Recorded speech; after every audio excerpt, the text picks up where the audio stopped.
and there was like this huge cave there, and there's a crater in front of the cave, and the players go into the crater and they're like, okay, well, we know we're looking for some sort of like gargantuan beast able to like knock over a tower, so let's see what it is. And as they go around the edge of the crater, I draw out the footprint on the map. Well, I draw out the edge, and there's like this huge cave there. Whoa, what is this? What is there's this? a crater. Okay. My broadcaster just like kicked in. But anyways, I draw out the walls of the crater, and it's, you know, a dragon's footprint. And they're just like, what is this thing? What's big enough to make this? Well, at least there's only one of them. And they're like, okay, let's go into the cave. And like the cave is just like smoke. It's just like coming out of it and coming out of it. And I described like what is a dragon's eye, and they're just like, is that amber, or is it jade, or is it amber, or some fossilized thing? And then I'm just like, okay, it puffs smoke at you guys, and it smells like decayed flesh, and it's moist in here because it's opening its mouth. And they're just like, we don't understand what's going on. I'm just like, I can't make it any more clear, and I'm very sorry. And I rolled the breath weapon attack. It deals like 56 points of damage, burning them all out of the cave, and the bard just grabs the other player and just like, dimension door, 500 feet that way, we can't fight an ancient red dragon! That's fair. Stumble, for context, this almost happened but didn't happen.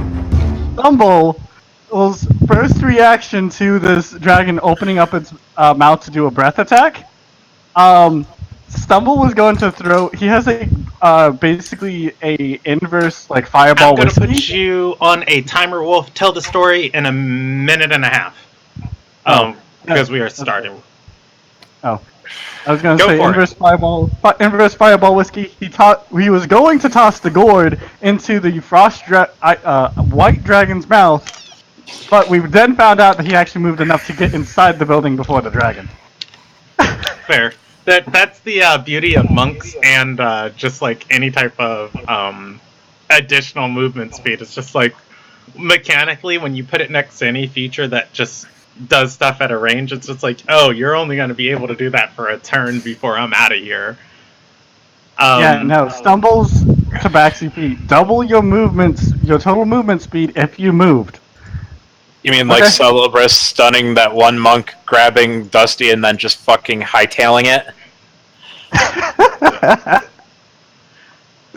Alright, welcome to the Ilderon Tales. This is Group B, Through the Heart, probably. No, I'm kidding.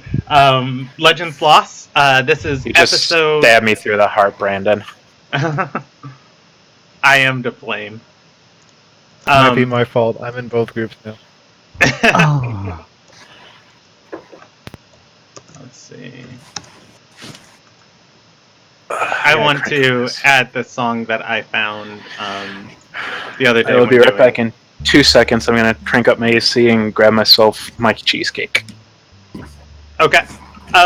This is Legends Lost, episode 4.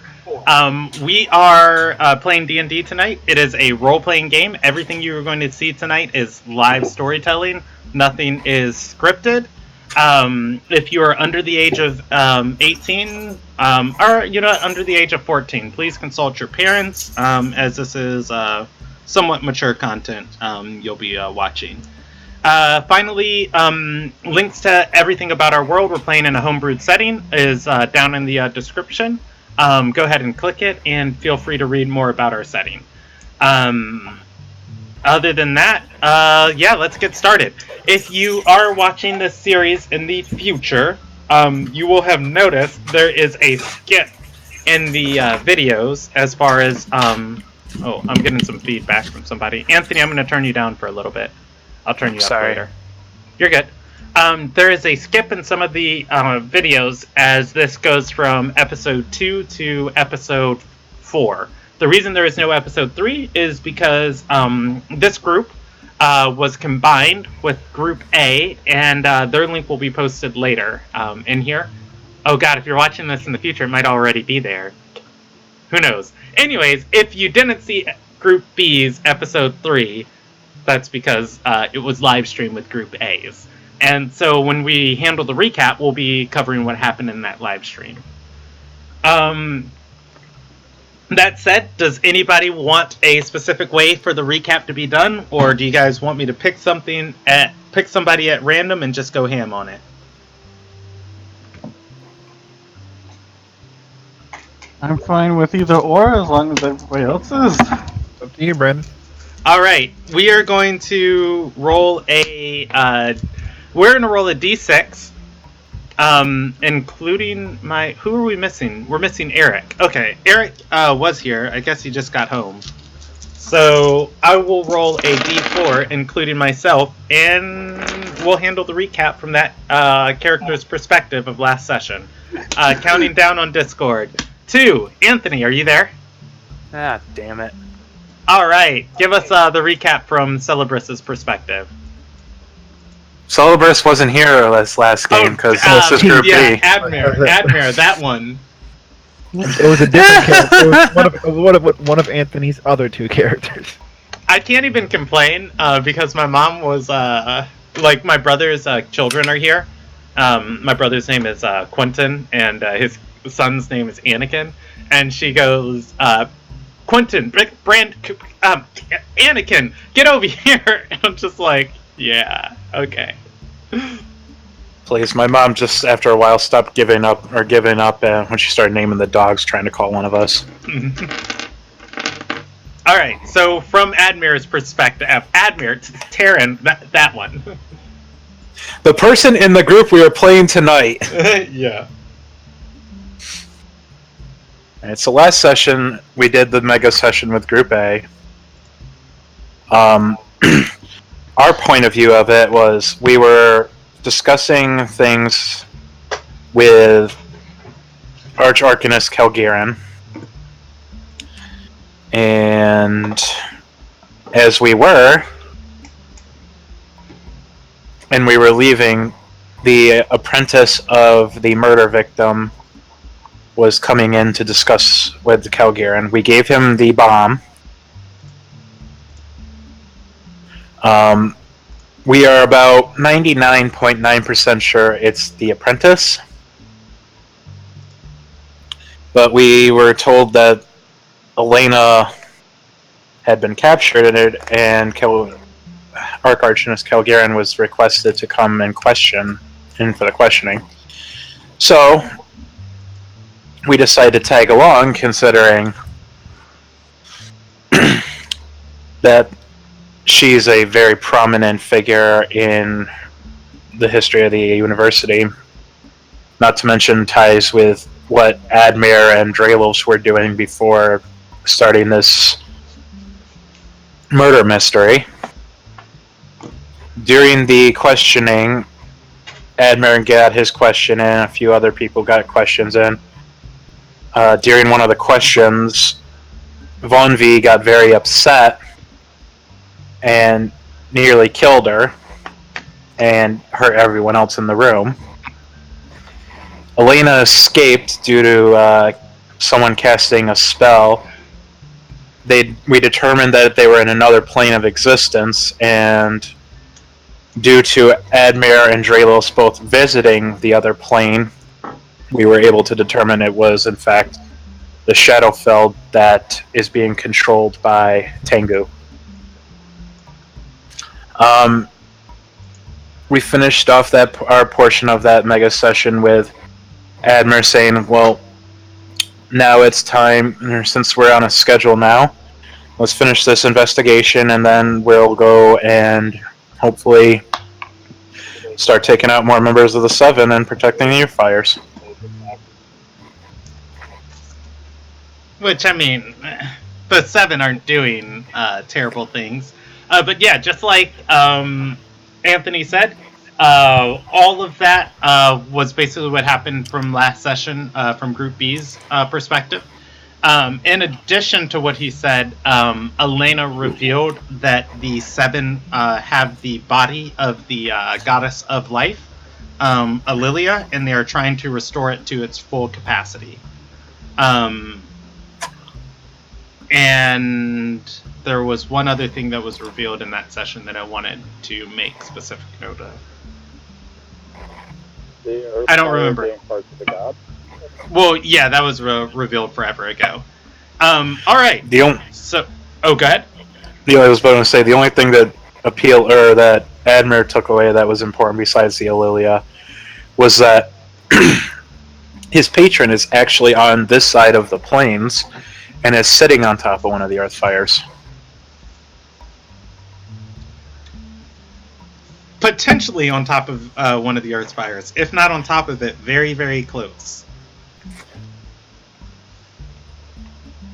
Yeah. All right, so it is the 27th of Hunter for you guys. Ilderon's officially second longest month, as it is spanning 2 campaigns so far. Though surprisingly less bodies. So far we only have Alward dead, but Altus died too. Lathy died. Dusty almost died. Yeah, you're right. Daddy died, Donkey died, Daddy cried, Inky Big Monkey. Alright, I am doing fantastic. I just got my tablet up for notes, so I don't have to broadcast them over the stream. It is the 27th of Hunter. You guys are in the port city of Sky's Reach. It is the night of the 27th of Hunter. We're going into the late evening of it, because I want to get this day over with. And there's one last thing I need to do. Oh yeah, change the music to something fitting of Sky's Reach. And we'll go with City Sounds. Well, actually, it wouldn't be, because you guys are over in the university. Okay, it's the 27th. It is the evening. You guys are leaving Dila Winrona's tower as not Arch-Arcanist, Elena Lidelia was captured, and she escaped her bonds through no effort of her own. Somebody else removed her. You guys have left the tower. Where do you want to go, and what do you want to do?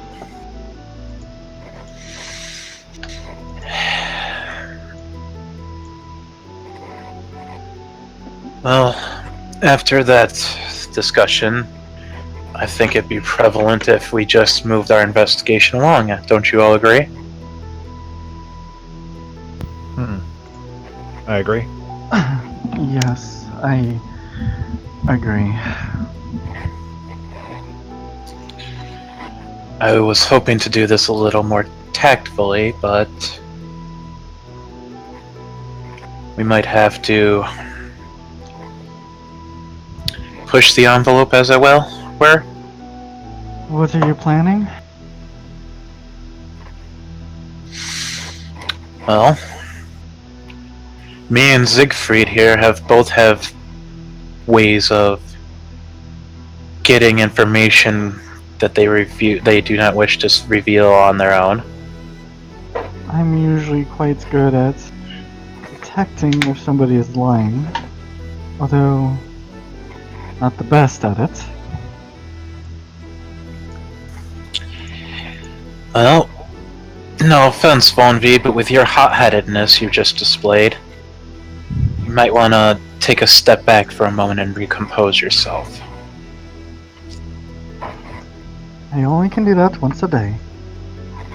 So, don't worry, I won't have another meltdown like that for the rest of the night. But you are right. I do need to compose myself a bit better. Just that matter was quite personal, considering she destroyed where I was born.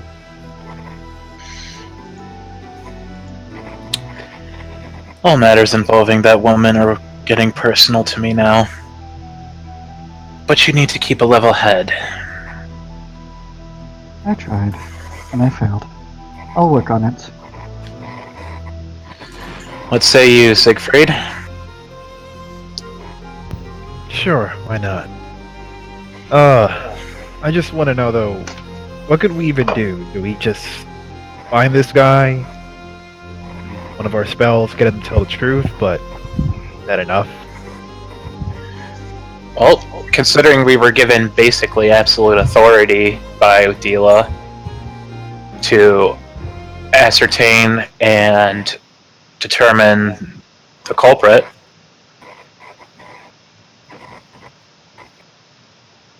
Hello, Mantis Shrimp? I'll give everybody a round of free intelligence checks. There's going to be a easy DC, a normal DC, a hard, and a very hard. Hello, Jones. That. Sorry, I rolled that to GM. Sorry. I rolled got a 14. 14. Yeah. Not a save, right? Just a roll intelligence. Intelligence check. Does Admir want to take it? Or... Oh, and I'm rolling for Draelos. Yeah, I rolled mine, so... Oh, you are... I am everywhere. I thought that was Ramon. Okay. No. Does Siegfried want to take it? Why not? Oh wait, that was safe. That's the same modifier, I believe, isn't it? Not? No. No. Take on a subtract one. Alright. So, everybody who hit 5, Yay. you are going to know that anything regarding the university, yes, Dila is in charge of. You are going to... Everybody who hit 10 is going to... everybody who hit 10 is going to know that Dila still has to answer to the Sky Queen and the Supreme Lights, technically.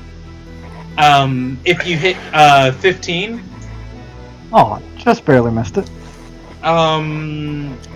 Well, I'm going to give this knowledge to Well, I'm going to give this knowledge to on the hard scale, because or 15 is the hard scale, and then Anthony hit the very hard.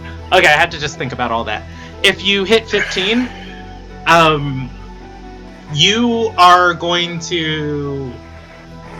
There was another question that was asked, what can we do?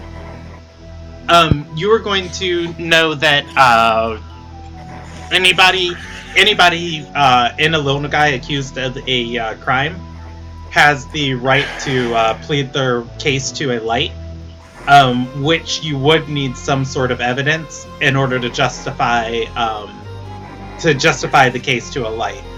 And finally, on the very hard scale, you are going to know that Adriel, the suspect you guys have, said he had a contact here inside of the university that he was visiting, that you guys have talked to. Arcanist Lysandia, and she was very uncomfortable talking to you guys. If you wanted evidence, chasing his trail at the botanist that he mentioned, or at Lysandia would probably be your two best places to start. Otherwise, you guys can go and arrest him and exile him from the university, but as far as legal matters in Ililnagai, your case might not hold in court. What did I roll, Brandon? Draelos rolled a 10. Dila has authority inside of the university. However, she still has to answer to the rules and laws of Ililnagai. We still have the report. Yep. Well, as far as Dila does have authority here, but she does have to answer to... I just can't see what... She does have to answer to the Sky Queen. Maybe we should talk to his friend he was visiting and the botanist he got the information from. Start a paper trail. Which one do you feel is going to give us more cooperation? I don't think his friend likes us too much, as he looks Call me at Admir. crazy, but I feel like intimidation might be the method at this point. We already have the person, now we just have to prove it. I think at this point we need to kind of scare the shit out of them to have them join us. She could be threatened as an accomplice. I agree, I think but threatening to kill them is a little more persuasive. if we try to kill them, then we will be accused, and we could be easily sent to court. Yes, and without the proper hiring of an assassination, mine and Drelos's blue contracts don't hold up that well. Well, with the accomplice, maybe approaching her from the standpoint of the factor me and Vonvi are both arch-arcanists, and she's trying to get her arch-arcanist certificate. We might be able to persuade her in other means. Although I feel like we might also get some information from the botanist that we might not be able to get with the accomplice as well. Yes, the botanist would be the most forthcoming with information, but I don't know how much of it would be damning. Someone coming up and asking, what did this random person buy, might not hold up that well. It'll be a good side piece to our evidence, so we should do both. Refresh my memory, but who was it that saw the various elements of the bomb through a flashback? That would be Vonvi, I believe. Maybe Vonvi can make a short list of the ingredients, and if anyone other than Melvin bought it, maybe that could be incriminating in and of itself.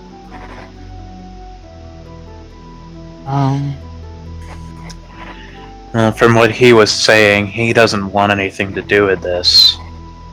He's very morally against using this type of weaponry. If anything, that is why he... That's why he killed him. Yes, we just need to prove that. He won't outright say it, but he's saying it without saying it, which gets annoying. Yes.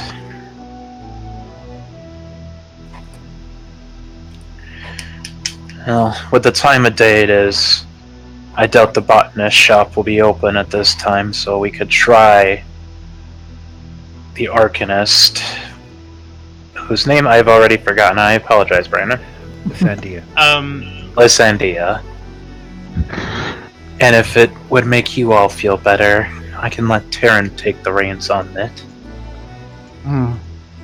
Well, is she aware of your circumstances? I highly doubt it. No one, and not many people in this university are. That works in our favor. She's wary of you, but she knows nothing about Taryn. Taryn likes making friends. Maybe we can use that. Agreed. Out of curiosity's sake, you and Taryn can you two share what you learned, correct? Just for confirmation's sake for my own. It's weird to describe. We have two separate minds, but we know what the other one does as well. Okay.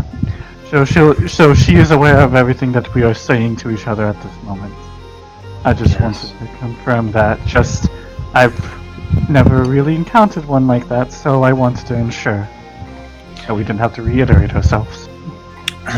Considering the circumstances of how Terran came into my being, as I've found out recently, I don't think anyone, if at all, has come into my particular circumstances. Hmm. Nonetheless, I can let Terran take over, so that way I'm a little less abrasive. Hmm.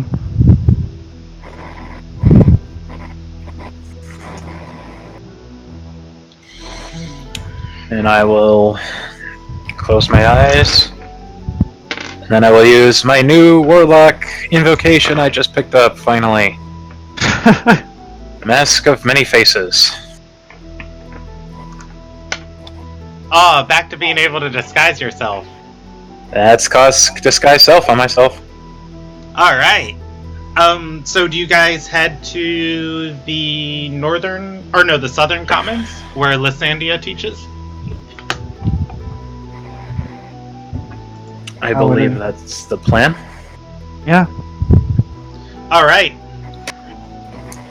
Let's roll you guys a percentage die.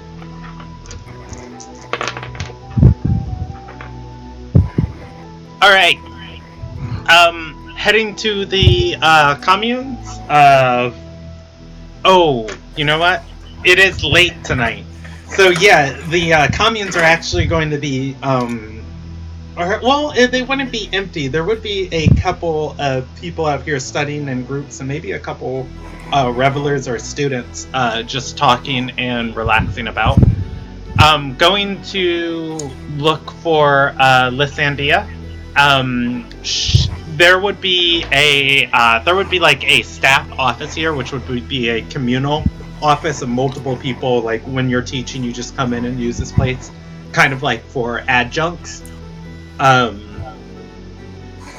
this would more so be like, I have office hours at this time, which is basically like the time the office is allotted for me to be using it. And going in, looking in here, you guys are going to... Okay. You guys are going to see several professors inside of here teaching. I'll roll you a percentage die if you don't know any of them. 23%? No, none of these people come to mind. But the private conference room is in use. And when you guys go to look into it, you are going to see through the slots in the wooden door, you're going to see Lysandia in there. She is having a conversation with somebody who sounds like a drill, although you can't see him from your vantage. Vonnevi will hold up a slight hand and kind of listen in for a moment to see if she can recognize the voice. Roll me a perception check. All right.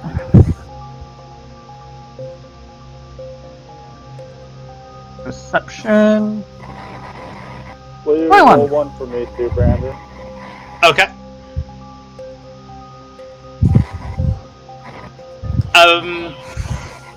That is actually low for me. Listening in, Vonnevi and Drelos are going to recognize the voice of a drill. She's gonna kind of gesture like, hold up two fingers, like both are there. Wonderful.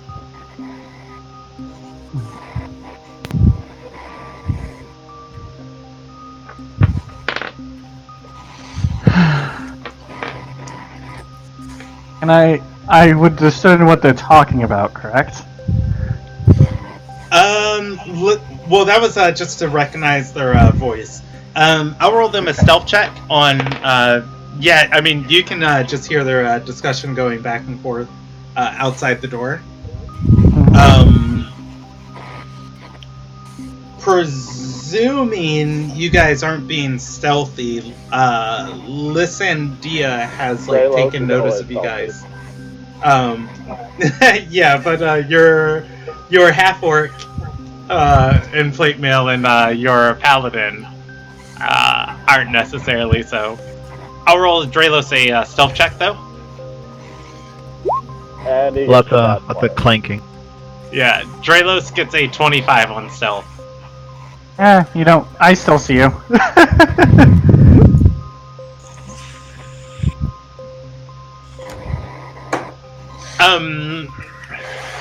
Listening in on their conversation. Yeah. You guys are going to hear them going back and forth. Adrill is going to say, Listen, Dia, if you know where his vault is, you need to tell me. He has the bomb. I saw the investigators give it to him earlier.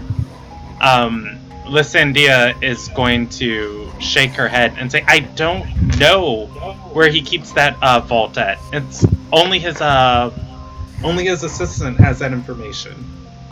And he's going to say, did he not deposit your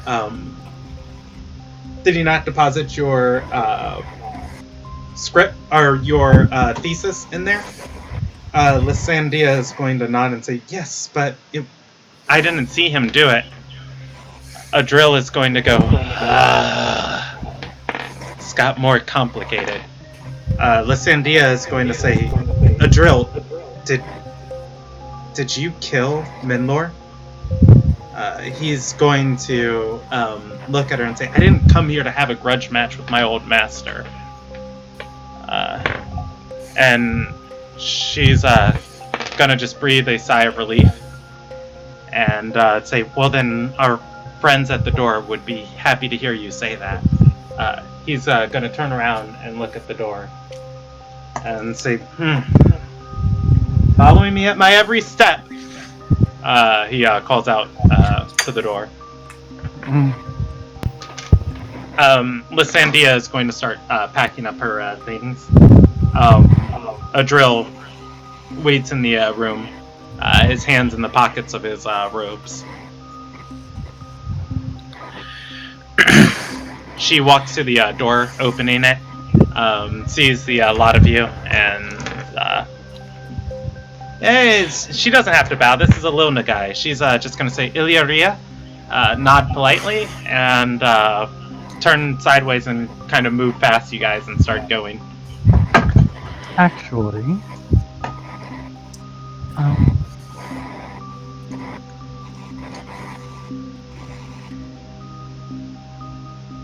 trying to figure out the words here that I'm trying to say. Do you stop her? If you guys want me to, I'll put an arm out, like, up her advance. Lady Lysandia. She's going to look at. She's going to stop, look at Taryn, and say, "I don't know what they told you, but I didn't kill Minlor." Oh, I did not assume that you did. They were just bringing me here because I wanted to hear your thesis on the ramifications of using demon blood in modern day society. They were escorting me because I wasn't sure exactly where you were. Roll me a deception check. I will use Tides of Chaos to give myself advantage. Go for it.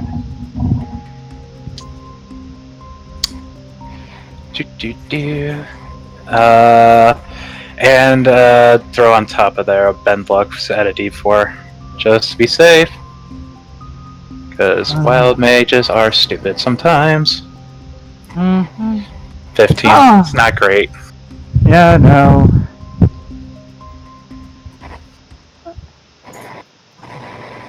Anthony? Yeah?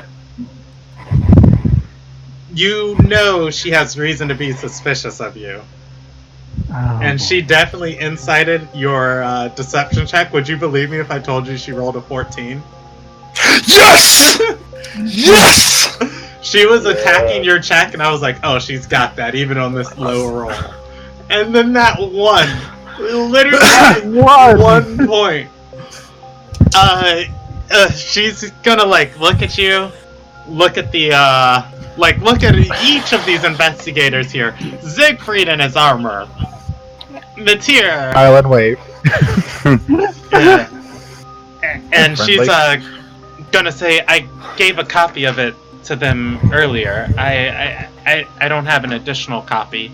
I can have a scribe, or I can have a Risen member make a copy and deliver it to you. Where's the fun in that? I want to hear from your mouth and pick your brain about it. Oh boy, no. And it's just like more of a auditorial learner.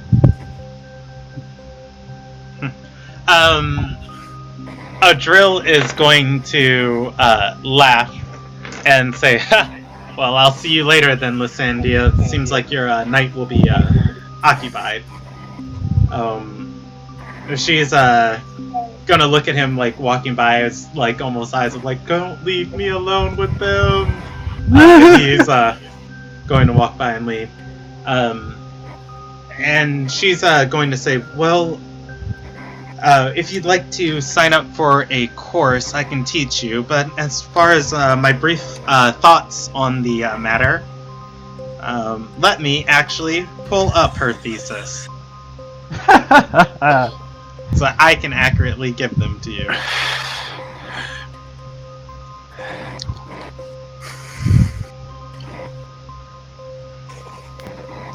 And she's going to say, the treatise is really more comprehensive, but it basically establishes a baseline for moral argument in case in the issues relating if anybody ever had to plead their case to a supreme light. It argues by the wills. It argues by 3 schools of philosophy. And it argues on basic well-practiced wisdom.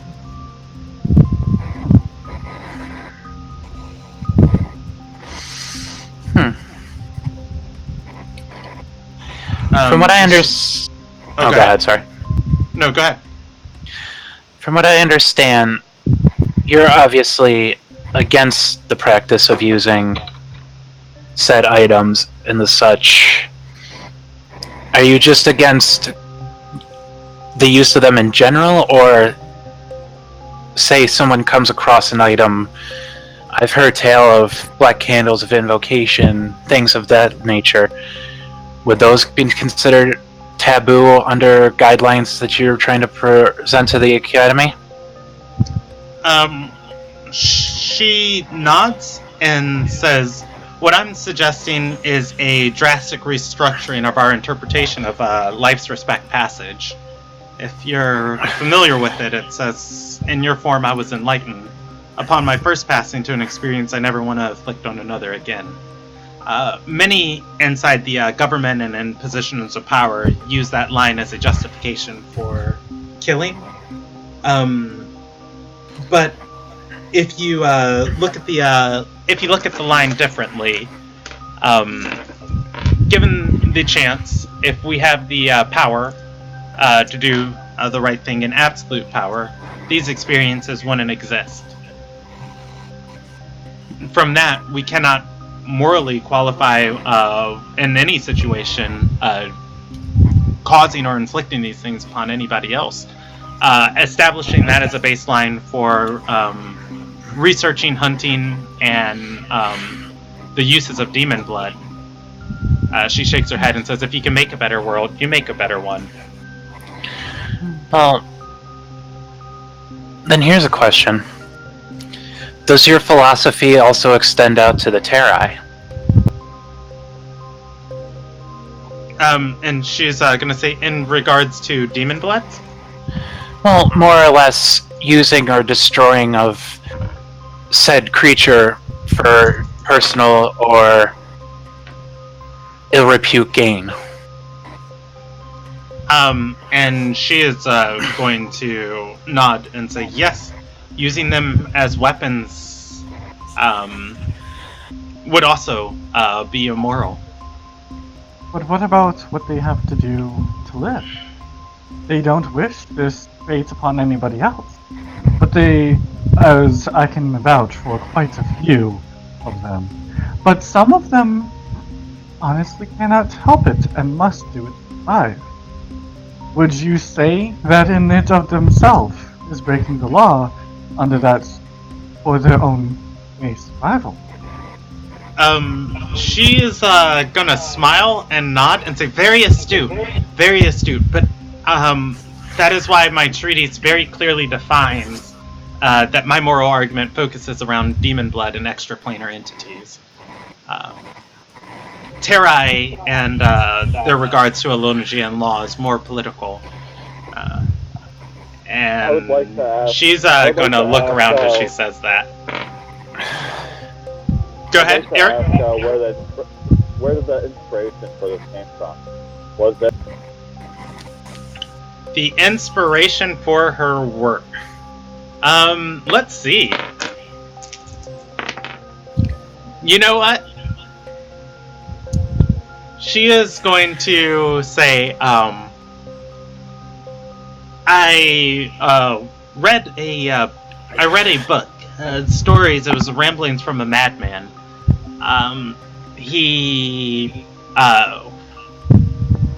she's gonna laugh and say, "It's really silly. He was stuck in this water city in another world and used a candle made of demon's blood to come to ours. And Zodras? and she's gonna say, Tales from the Sea Shield. Have you read it? Zodra's a friend of mine. I know the person who the book the book is about personally. And she nods and says, yes, I fear for whatever sanity he has left, but I read his story as documented by ep4 Freedom Fall. I can assure you, he's weird, but he's not crazy. She's gonna... not crazy. She's gonna say under her breath, you wouldn't say that if you read his book, or if you read his story. And only Vonby and anybody who has higher than a 22 perception is gonna hear that.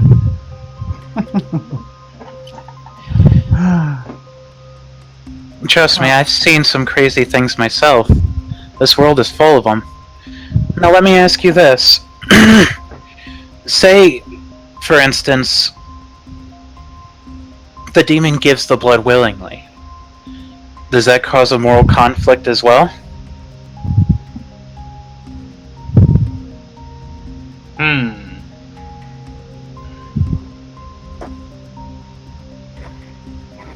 She is going to nod and say, well, you have to understand what a demon is and what it wants and what it seeks. It's self-centered. Whether it gives its blood willingly or not, if you use it to do what it wants. She just gestures with her hand forward of just kind of like, you see.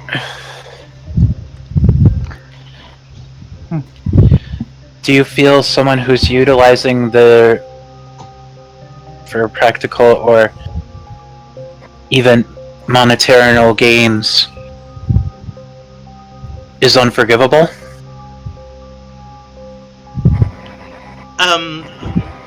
She's gonna laugh and say, unforgivable?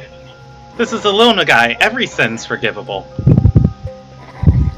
So you don't believe that someone using demon blood for gain like that deserves death?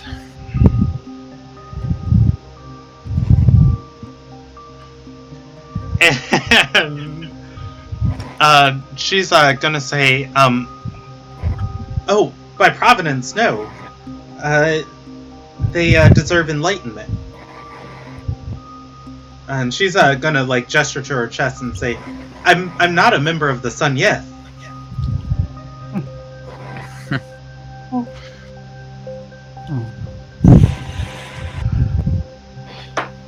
Who is your friend?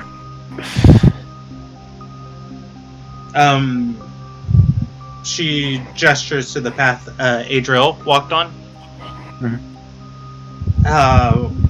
She's gonna say, I'm sure your companions can tell you better than I can. He told me that they've been harassing him all day. She might want to hear an unbiased opinion. It's better to learn about somebody from someone who's been their friend, more so than meeting them at terms that they are quite questionable. Wouldn't you agree? She's gonna nod and say, Adriel was a former student of mine, but his and I relationship eventually developed into a long-lasting friendship, even when he decided to leave the university. Does he have the same beliefs as you do? She nods and says, I write and share my beliefs for the sake of argument and enlightenment. He, on the other hand, couldn't support the academic pursuits of knowledge. It was kind of infuriating to him that we could teach something like morality and then allow... and she's gonna laugh and say, some of the wild experiments you've seen in this university go on. It eventually caused him to leave the university. Well, as I've determined, morals differ from person to person. What someone would say is immoral would, to another, be just another run-of-the-mill. Take myself, for instance. Most people in this country shun, despise, and even loathe Terrai. And I see them nothing more as another creature on this world that's just trying to live. Do I agree with what they always do? No, but the same can be said about anyone else that walks this plane. I've seen people who are not Terrai do terrible, horrible things to others for no other reason but self-gain. And to the Terrai, some of them it's just nature. The problem with, and I don't mean to sound like I'm criticizing in any way, the problem with with morals is they're not set in stone. They vary, just like the group of eclectic people standing in front of you.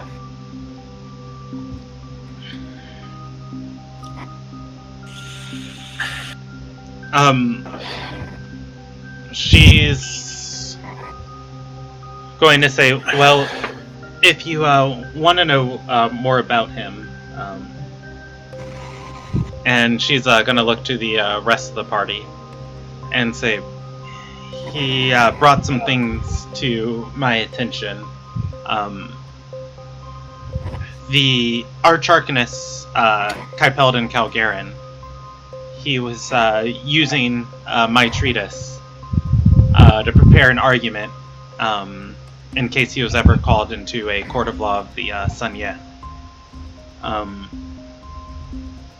Apparently, he had been working on some sort of bomb with Arcanist, with Arch-Arcanist Arias Minlor.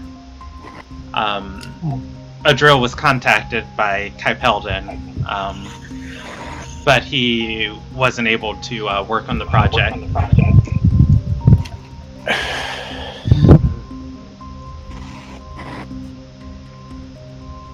She's going to say, if you want to judge who he is or what he's doing, don't take it in from the perspective of this investigation. He's assured me he's had nothing to do with this. And again, she's going to turn to the party and she's going to say, if I knew my article or my treatise was being used for what it was, I would have told you. Understandable. And I do apologize, but your article has become a news site. But when you publish anything, I must warn you, even as an archivist, any publication you make, even an attempt of one, can and will be used to whoever reads it for any kind of research or argument that they can manage. And she's going to nod and say, "Oh, of course. I'm not upset of him using my article for this or my treatise for this purpose. I just would have informed you had I known." Okay. You said that he left the university, right? She nods. What's he doing back? If, from what you said, he couldn't stand being here because his morals counterflicted with what was being experimented and done here. Seems to me like someone like that would refuse to step foot in here as long as he could. Must have been something important to drive him to come back. She nods and says, "Yes, I called him here. When the Archarcanist asked for my paper, I thought that he was going to be on the approval board for my Peldith, or the approval circle for my Peldith. I wanted to celebrate with one of my friends." She shrugs. How long has he been here? She's gonna like look at the investigators and say, I don't feel comfortable having this conversation with them. It's okay, we can go somewhere else and talk privately if you'd prefer. She's make a girl's date out of it. She's going to say, "Well, we can just come back at my office hours tomorrow. He was only here he was here well before Minlor's death. Several days, in fact. I believe 3. Wow. Did he know Menlor while he was here? Oh, I guess we can talk about that tomorrow. Yes, I have some business of my own that I'm planning on doing tomorrow as well. I must, with how late it is getting, I might as well get some rest as I have a long trip tomorrow, and it will be nice to have, it will be nice to be well rested for a good trip.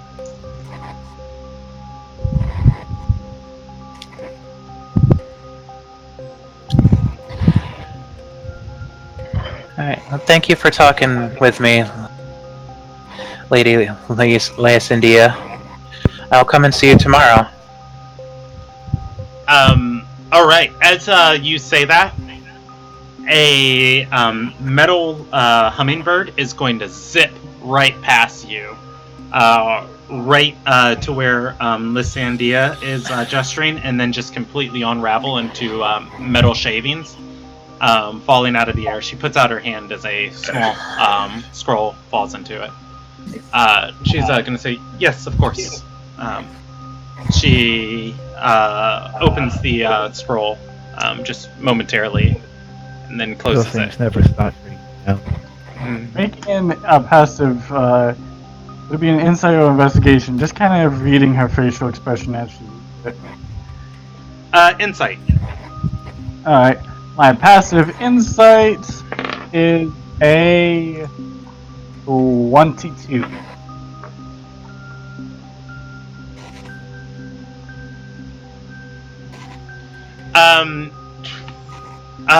She is, she's moving away now with a little bit more haste. Or, no, she's not moving away yet. She's just kind of, more stiff-lipped. You are going to pick up the emotion of distrust off of her. Directed towards anybody? Maybe the lot of you?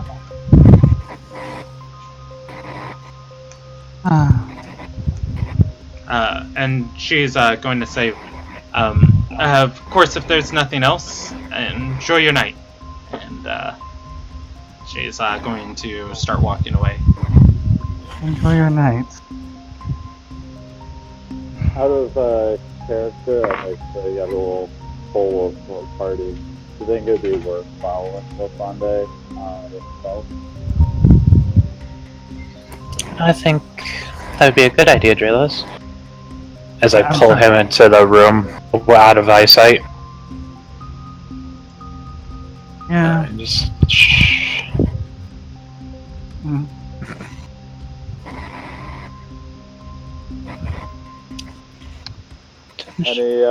Any people would say no, otherwise I think I might. I couldn't hear what he asked. What did he ask? Should I follow himself? Should he follow her in stealth? Up to you. Honestly.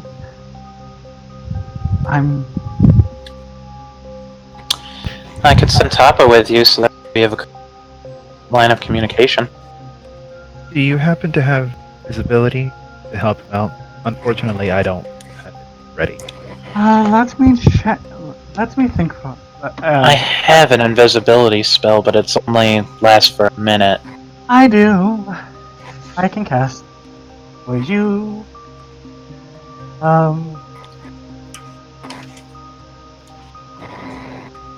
I'm just gonna cast at level 1 because you want to be going alone, I assume. I'll take Papa's with me.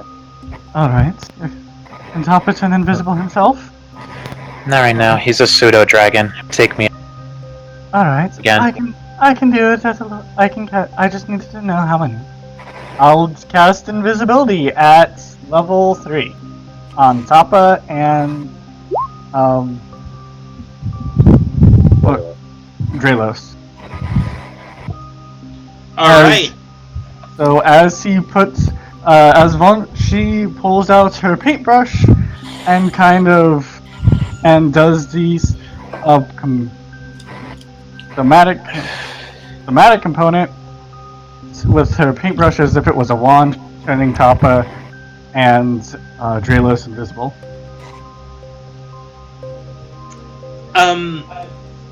Okay, as you cast that, you are aware invisibility makes you unable to be seen.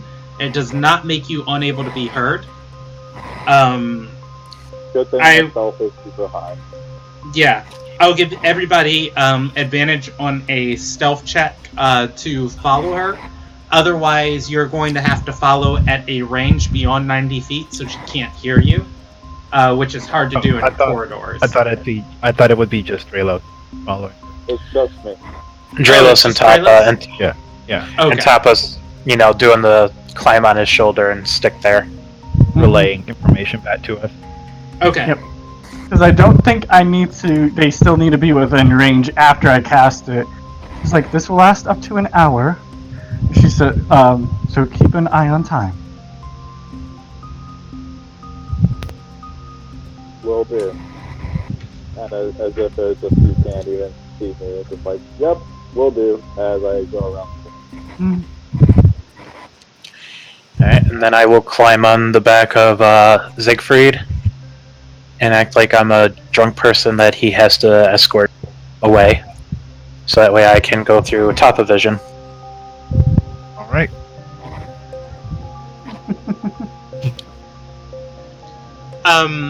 This doesn't happen very often.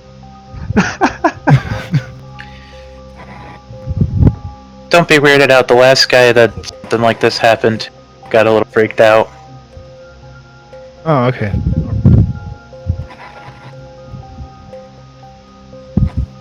Alright, so Drelos goes after her. Invisible.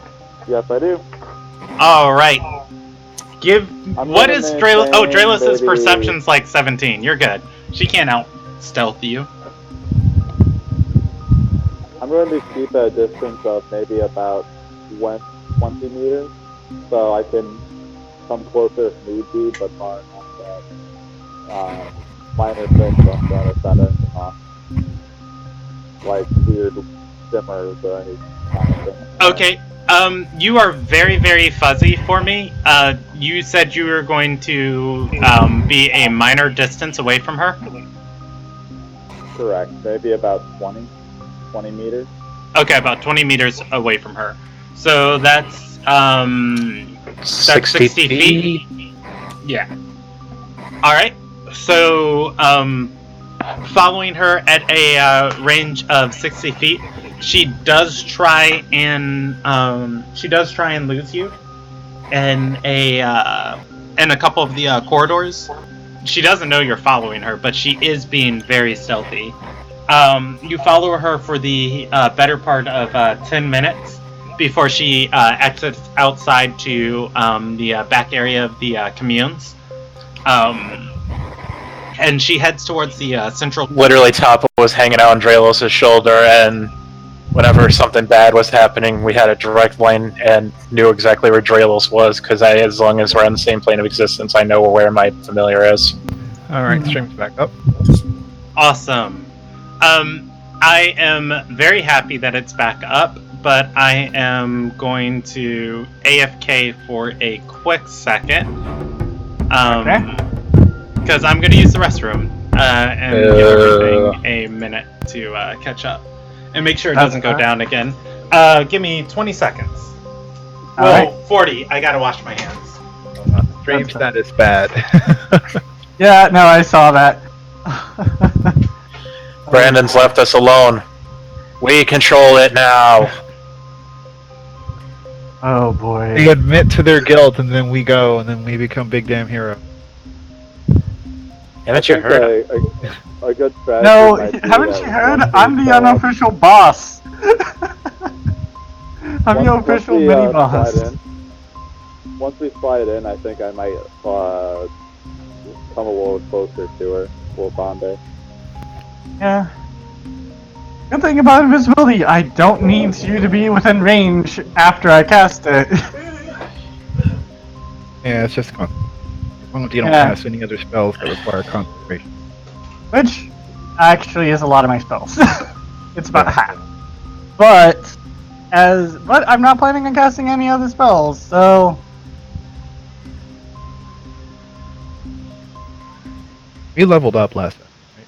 Yes. yes, we did. But it should. I guess it wouldn't take effect yet. Since we're still like in that same day. Haven't gotten a long rest. Yeah. All right. Which is sad because Bonvi got several new tricks. How dare you, Rob? This is not Group C. I can't wait for that. Oh, Rob, I am looking forward to telling you what happened to a drunk. Alright. I am back. I heard everything you guys said because I had my headset with me. But anyways, alright, so, the scene we last left off on, Dralos snuck behind Lysandia, following her.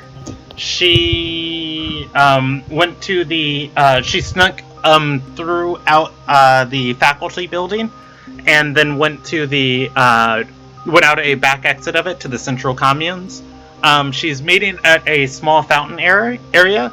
This area doesn't look like it was meant for large groups of students or teaching any outdoor classes. It's more of like a recreational area.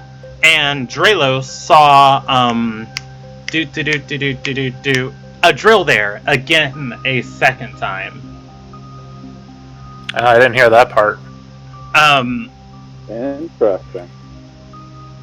What does Dralos do? Does he just sit and listen?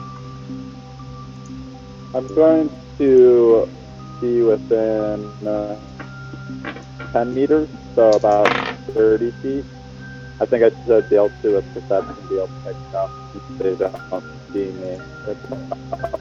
Hopefully not. You are breaking up for me again. You're going to stay about 30 feet from him in case he makes a perception check to see you. Right. Okay. Alright, so, you follow, behind them. She's, going to meet with him, and she's going to make a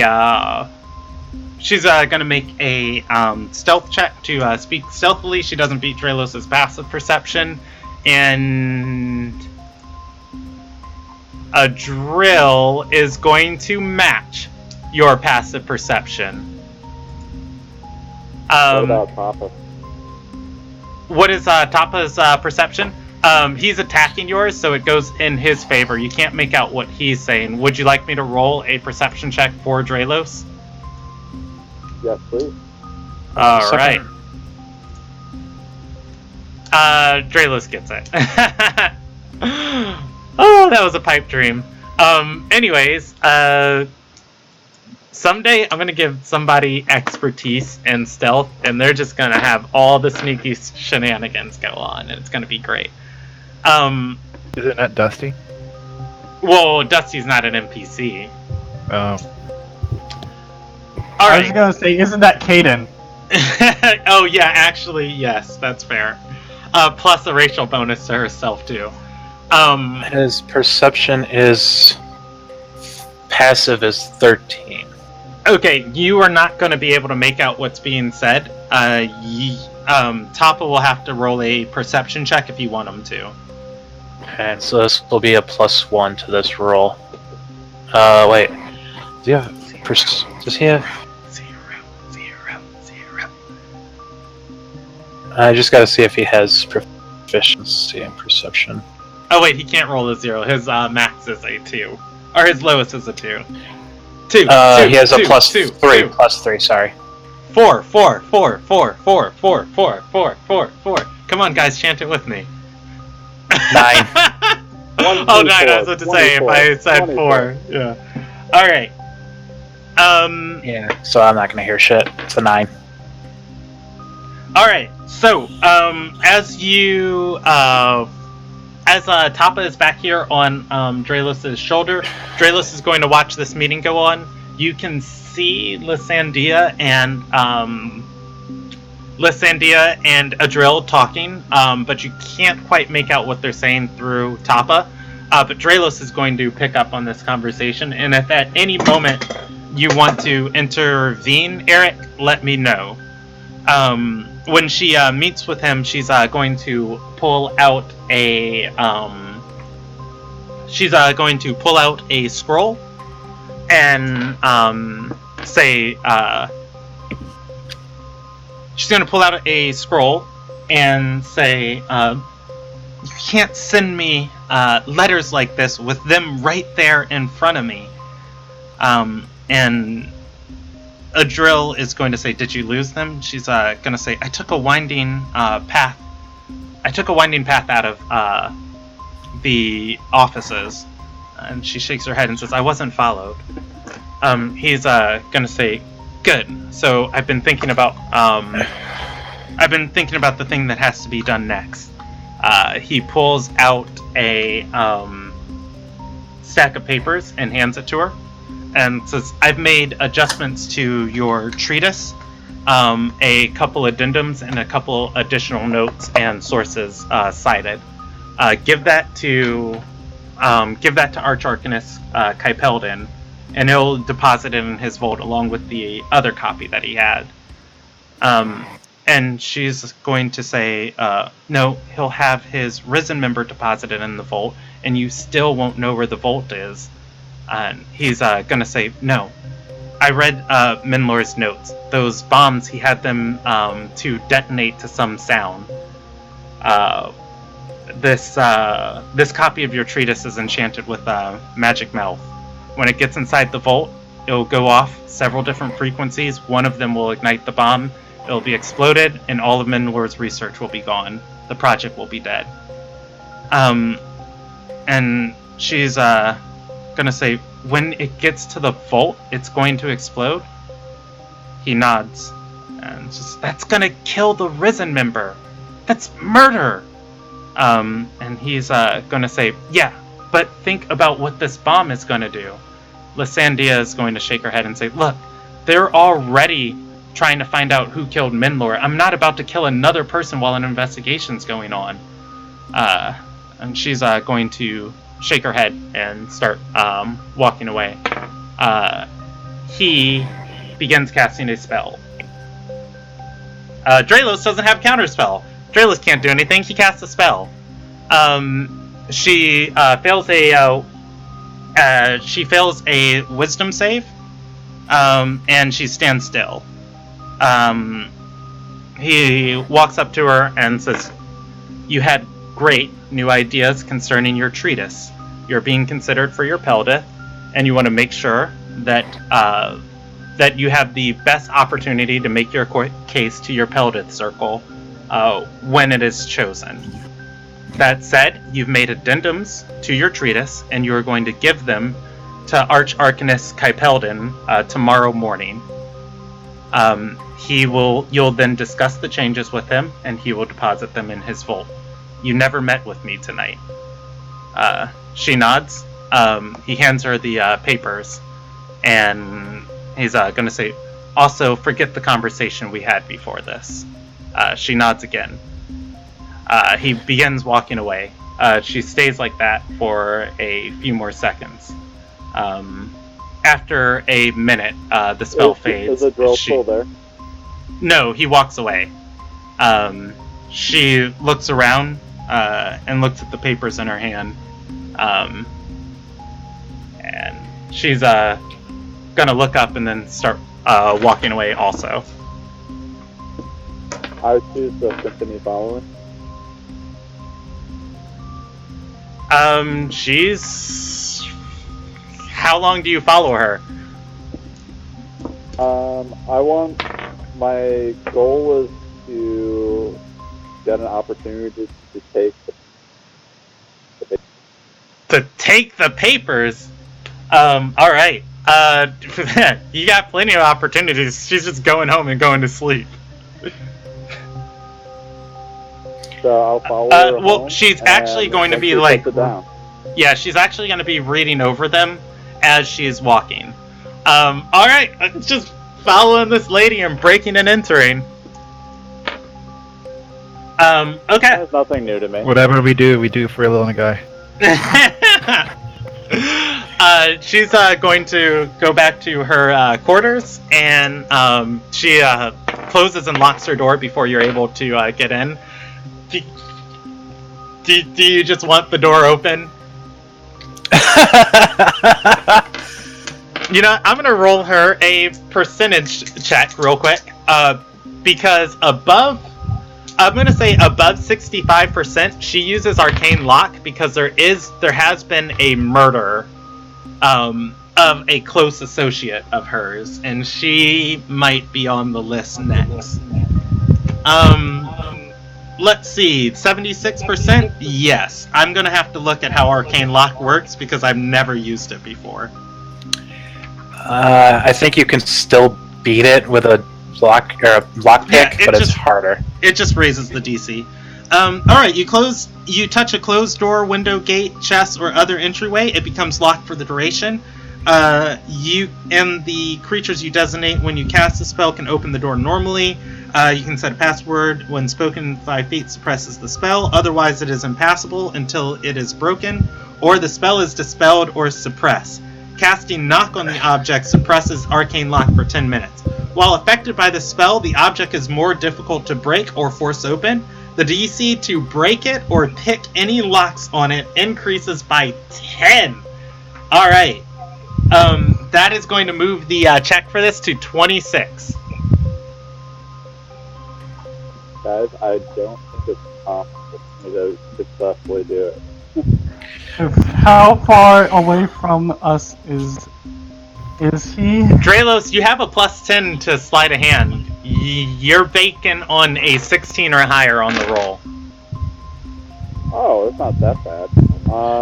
You can call us up to... Before I try it, Gonvi has the spell magic. Convey everything. I want to convey everything that I've seen to the party because they only saw it. They didn't actually hear it. Okay. And I'm going to encourage them to come join me. She's behind the door, so we can talk. Come join me, break into this lady's house at night. Alright, I will start leading the party. After conveying everything, I will start laying the pretty because I know where top is at all times. Yes, Thornby's gonna follow. Quietly, I might add.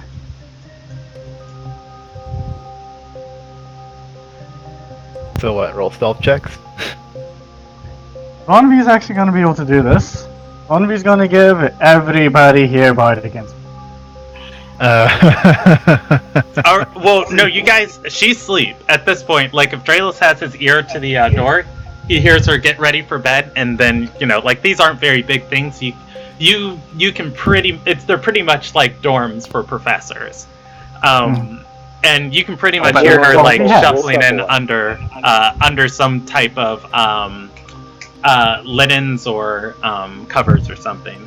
So she's asleep. You guys don't have to be super stealthy walking to the these faculty quarters. We'll just take a few steps away from the door, so if a paladin walking in full plate mail comes walking... Oh, yeah, you do have to, if you're just hovering outside of people's doors at night, that is kind of suspicious. Somebody would stop you and she's like, there's a murders going on in the university. You probably shouldn't be doing this. Alright, so the party meets up, and where does she live? What did I do with my notes? Let's see.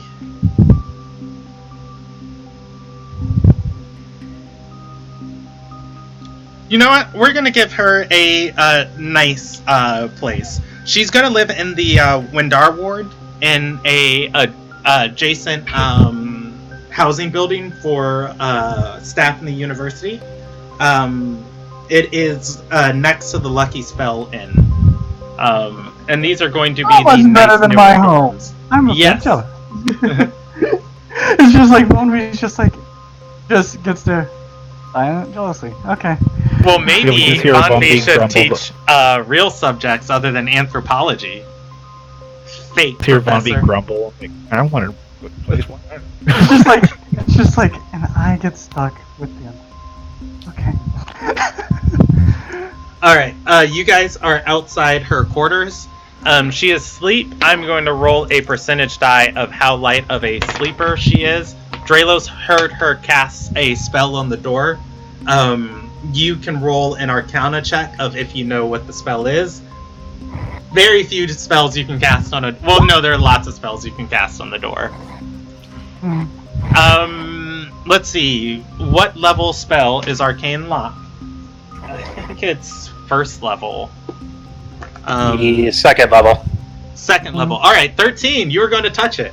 Yeah, listening to the verbal components of it and, like, what she did with the spell, like casting it on the door, Draelos is able to put together its Arcane Lock, and the door is... it's magically sealed. He can pick it. It's just more difficult.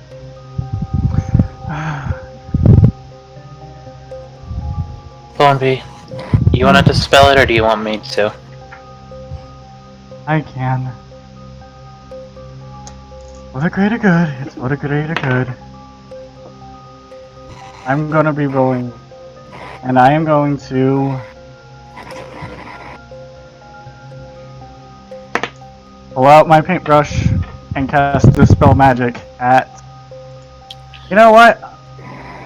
How does Dispel Magic work again? Dispel Magic, you target an object or a space or a person, and you dispel dispel it, and you dispel every magical effect that is on it. If any effect is casted with a higher level spell slot than the slot you cast Dispel Magic in, you have to roll an ability check to dispel it. You know what? I'm going to be intrigued by this. It's going to be interesting. I have an idea.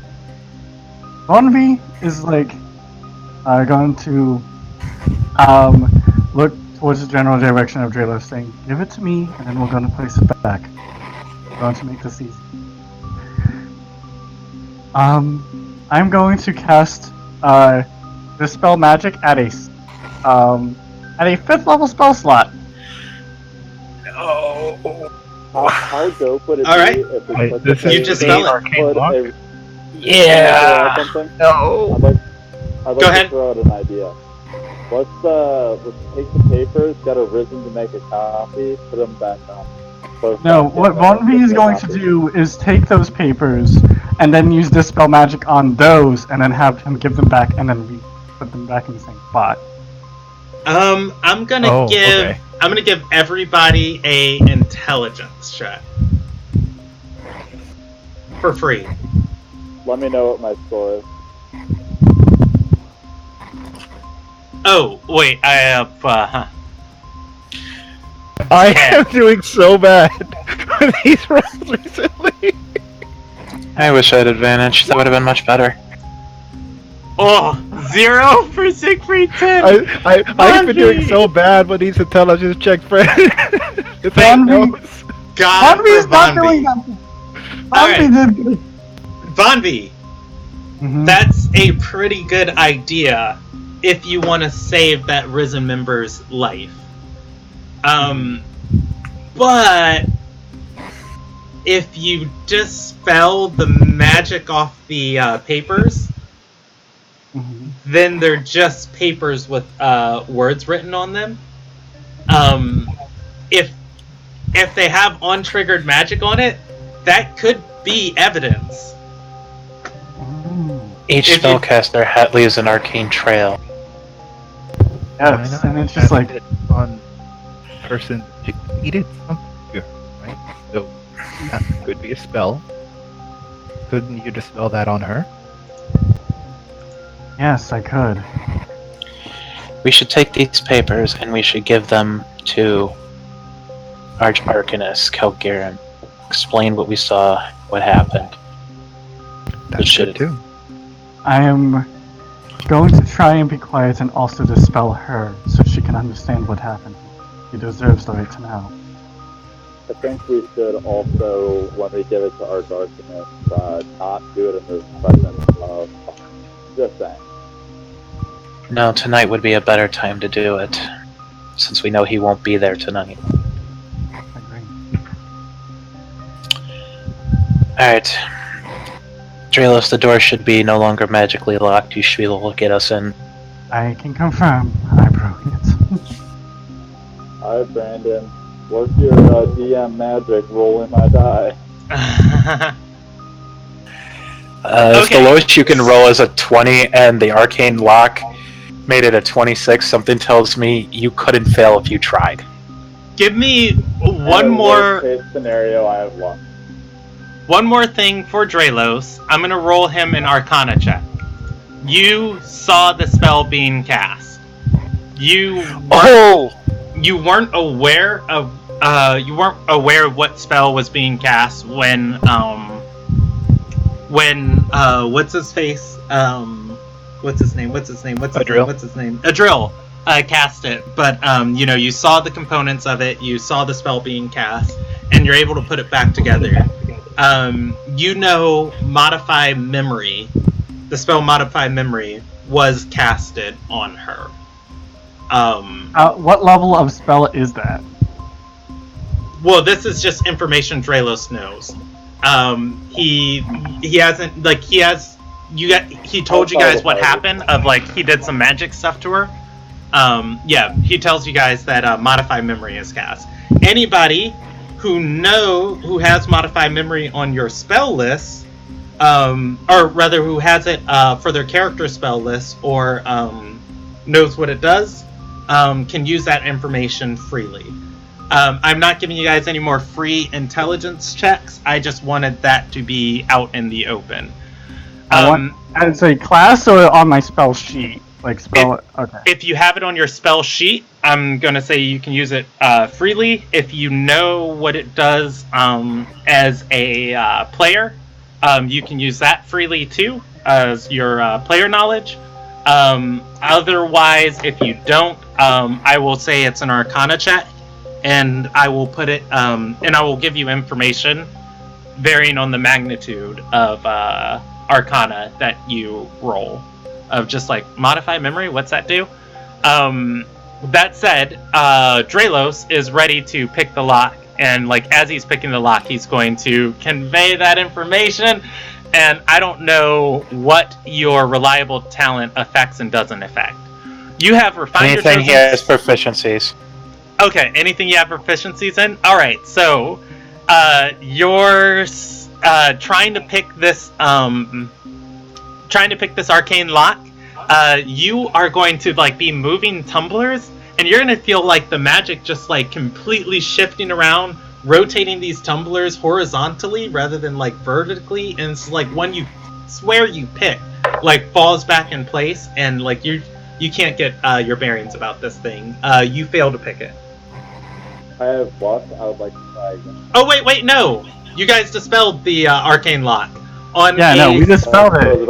On a 20, you do get. On a 21, you do pick that.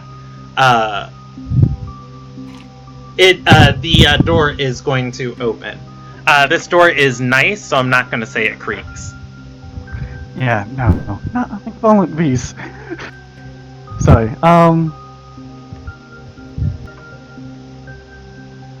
It is a powerful spell. Okay. And then Draelos told you guys that he cast Modify Memory on her. Yep. Ronvi. I do this quietly without waking her up.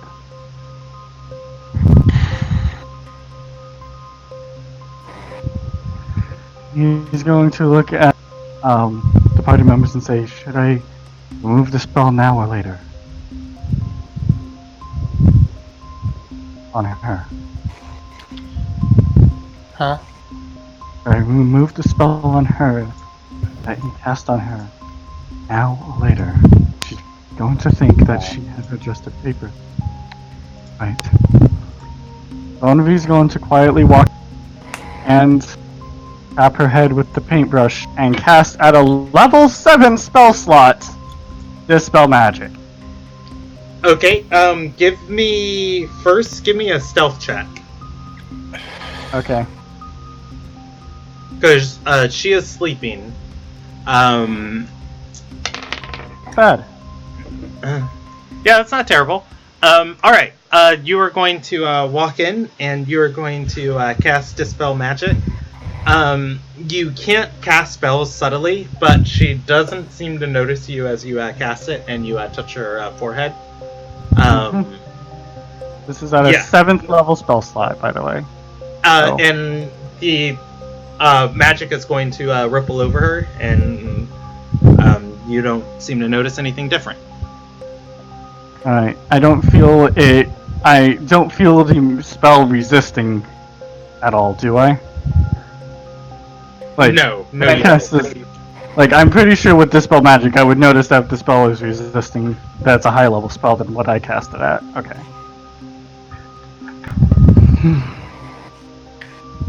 Okay, let's grab the papers and we should go. One of you's gonna walk out quietly. I will, I'm still invisible and super high stealth. I'll grab the papers and we'll flip out. Closing the door behind me. Yes. Okay, roll me an investigation check. You don't see the papers. Oh, wait, I have to roll you an investigation check.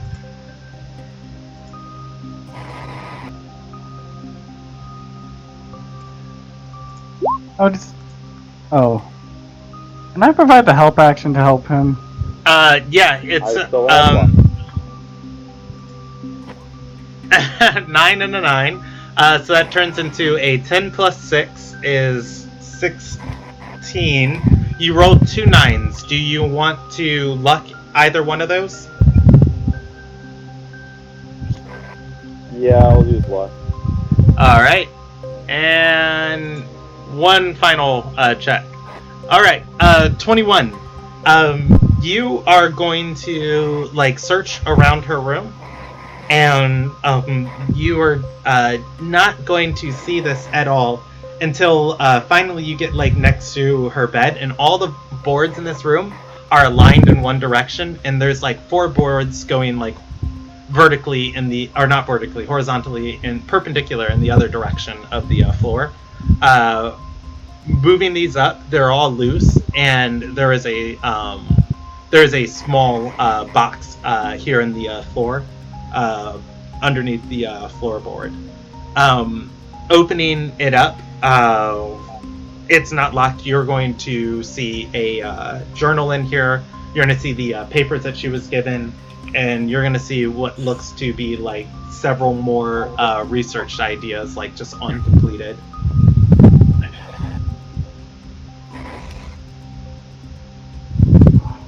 I'm going to take the whole box. All right. Oh boy. The quiet rolls of Envy's eyes like. All right. You guys leave with the box in hand, and she remains sleeping. You can close the door behind you. Quietly, we do, and then it's just like, I remember somebody here had a bag of holding. Who is it? Trelos. I'd recommend sticking that in there, and then we can look through it in the morning. I think we should do it tonight before she falls asleep. Or before she wakes up. Yes, I believe we should go talk to Kogirin right now. To get this done better, we'll have less time to plan. I will reiterate that it's a good idea to not do it in the presence of the bomb. Yes, I agree. But I don't completely disagree. I'd also recommend us moving away from the door in case she wakes up. Yes, let's go. All right. You guys head to the Archarchonist's office. Mm-hmm. Summon the Archarchonist to... Where do we summon him? How His do office.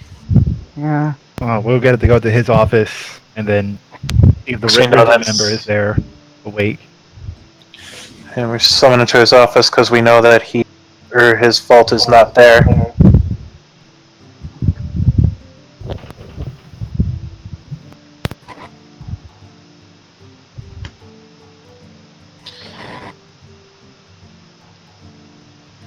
All right. Heading to the Archarchonist's office. He is going to be up late, burning the midnight oil. He is writing letter after letter after letter, and you can see maybe dozens of these things stacked on his assistant's desk. She is not in right now. Stepping in, or rather just knocking and stepping into his quarters. He's going to stand from his desk on the lower floor of his two-floored office.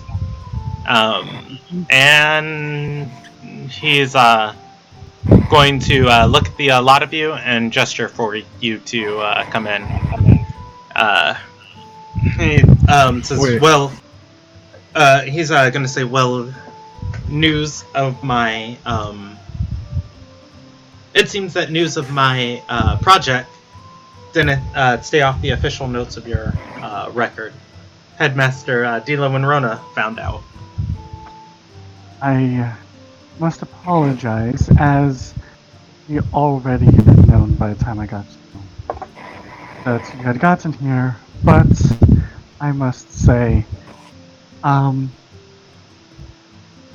we have some news that you might be finding more pertinent than your project being firmly counseled besides the head's mistress.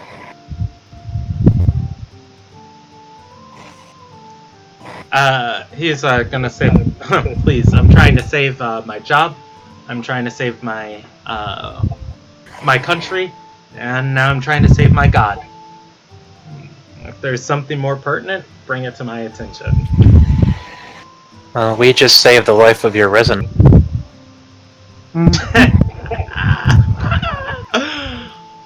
He chuckles a little bit. With nobody else laughing, he's gonna say, who attacked her? Why would they attack her? not who. And the why? Well, it's not just who, it's the why. And the why is because of your insistence on this project. As you might understand, a key individual, the person who seemed to, well, not like it in the first place and murdered our original culprit, really does not want this to be continued to the point where he knows the trigger, doesn't he? He knows the trigger and was willing to blow up your risen member to make sure that that bomb never leaves your vault.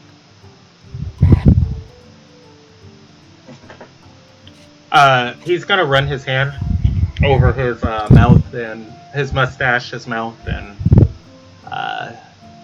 what he has of a beard, and say, "So a drill is going all out on this one, is he?" He's gonna gesture and say, "And you have the evidence?" Trailers, can we have the manuscript, please? Before that, I'd like to make sure your vault isn't anywhere near this room, right? Yes, He's it's quite pertinent.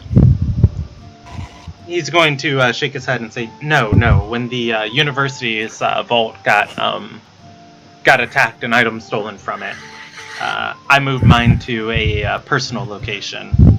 It's still on the campus, but I am very privy of its address with anyone else." That is fair. And we just prefer to not have any accidents happen.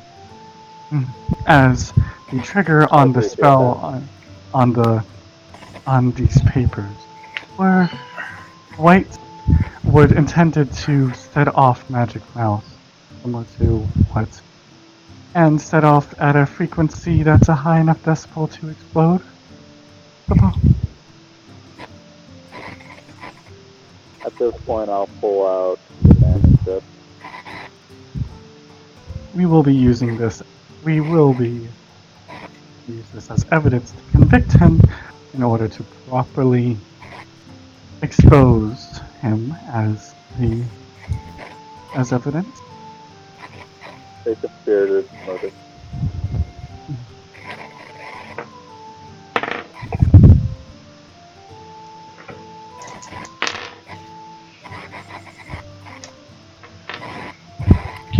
Trailers, Okay. maybe you should Go ahead.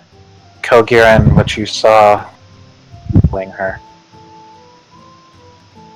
As they did not know I was there, I swapped a drill plant memory into Rafonde's brain that he had amendments to the treatise, and that it told the plan that it was going to blow up the bomb and kill the Risen, destroying all evidence that Memon had gone created.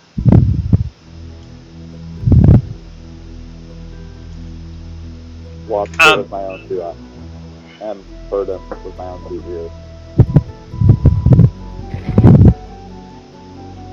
He's gonna look concerned at this and say,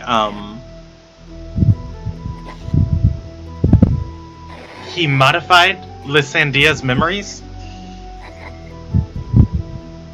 Yes, he did. I removed those memories so she wouldn't be intended, would remember what happened herself.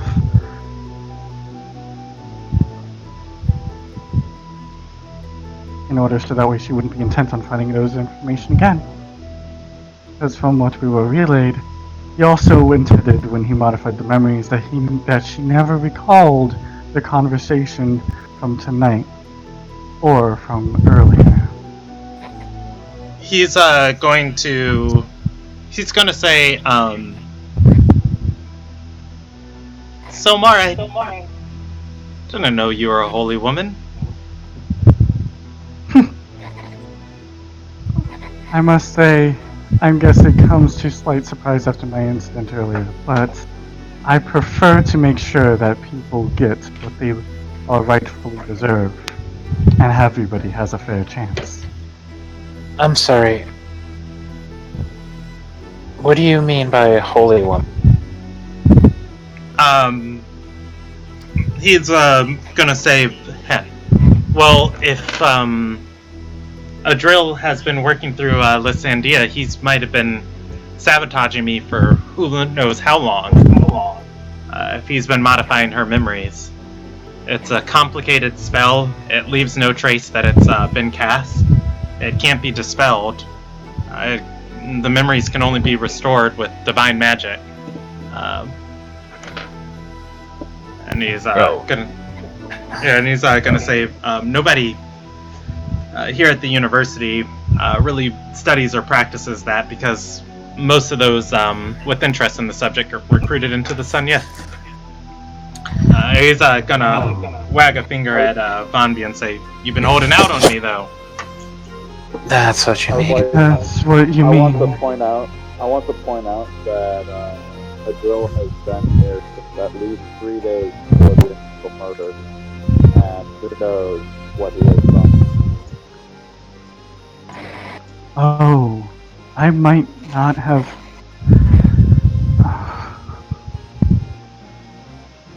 If it requires divine magic, then you most likely didn't. Did not then. I only cast Dispel Magic as strongly as I could. I wanted to make sure. Again, he's gonna rub his hand over his mouth and say, "So, does she have any other orders of his to carry out?"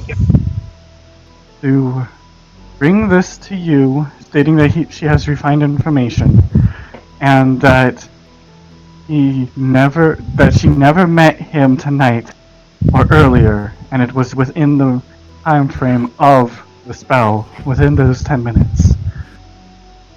Oh, go ahead. I didn't feel resistant against my magic when I cast it. She's gonna face palm herself. He's gonna shake his hand and say, No. Honestly, you did the best you could. I'll consult with the Kalkin members. If one of their paladins can remove it, I'll have them do it. If not, I'll consult with a cleric. Or I'll consult with a member of the Sunyith and get a light here. I suspect when we charge a drill, he'll request a trial regardless. Yes. Although, for your safety as well as the spell, we intend the spell's trigger to keep the spell's trigger as evidence, as the arcane trace on it will be able to affect to a drill. I recommend that it is kept with us. More importantly, in a safe spot that we have that is nowhere near your vault, as he would be able to easily get to it, and anyone who tried to put it in there would already trigger the effect. As to get as little people involved. Good thing I conveniently have another plane. I'm carrying around another plane.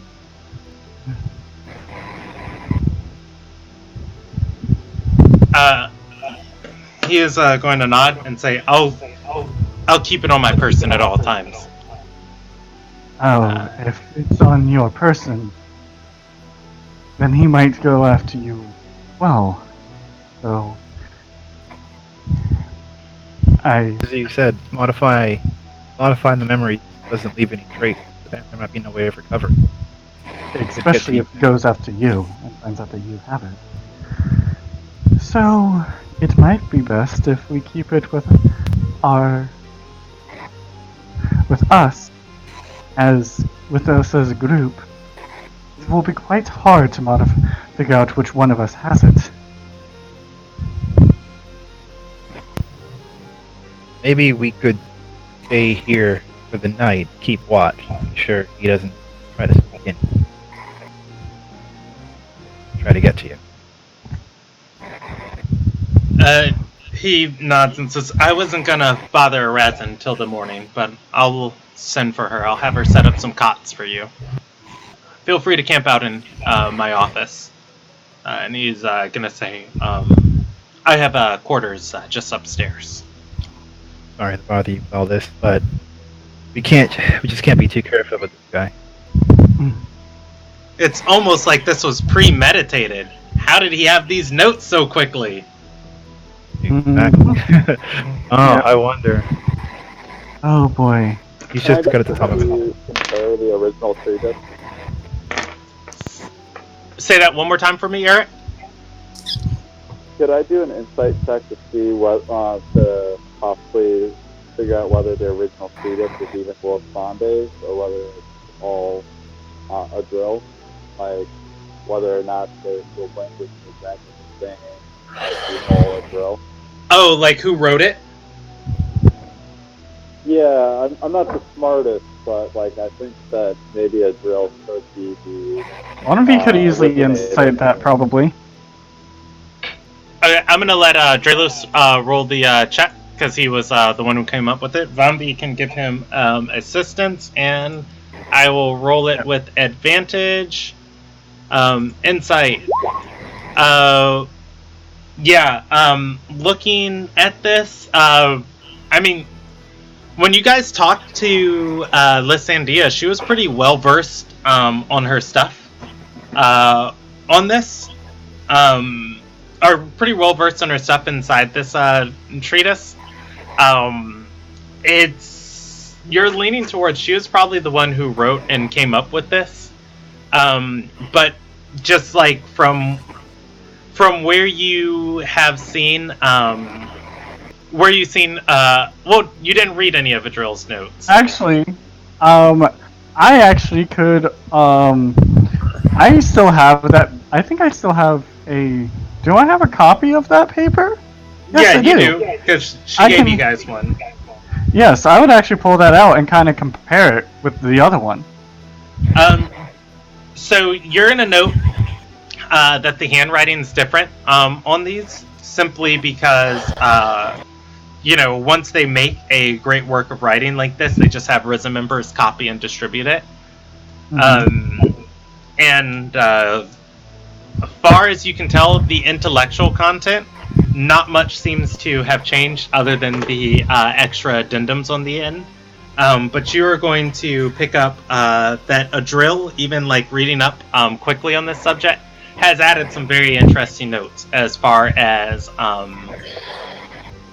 he added in 2 more arguments from the given wills. I forgot the exact names of the passages. And other than that, though, you're pretty sure that Lysandia was the author of the original work. As there's definitely a tonal difference in Adril's notes, or Adril's differences, or additions, and Lysandia's original paper. Okay. This was heavily modified by him. This wasn't any idea set. Oh. Can I insight on the motive of what the addendums are? Is there any sort of nefariousness to it? I'm going to save you the time. Looking at the addendums, they're a little bit off subject, but for the most part, they raise up sound arguments and sound questions, where as most of this other paper seeks to be an answer rather than raising questions. Doesn't seem to be like a motive other than a really good facade. So he's raising questions and making just commenting. He just made changes to make it look reasonable enough on an out eye that it is different and not just a photocopy, but also that it is enough that, but also instead, he's a very question. The person asks questions and actually try and anyone who's supposed to read probably figure that out on how his current interactions are with us when hasn't he asked the question. Alright, so I'm satisfied with staying the night and waiting until more resolution. I think I'm good for the late hours. Okay, Dralos is staying the night. Everybody else, do you guys want to take shifts? Yeah, Vonnevi's willing to take a shift. Okay, who wants first watch? Everybody needs to take 2 hours, since there are 5 of you. Oh no, one person doesn't have to, because Matir can take a shift. So Matir will take a shift for 2 hours. 3 more people need to take 2-hour shifts. Vonnevi will take a shift. I'm a half elf, so I only need a shorter time. Half elves still have to sleep like regular people. They're half human.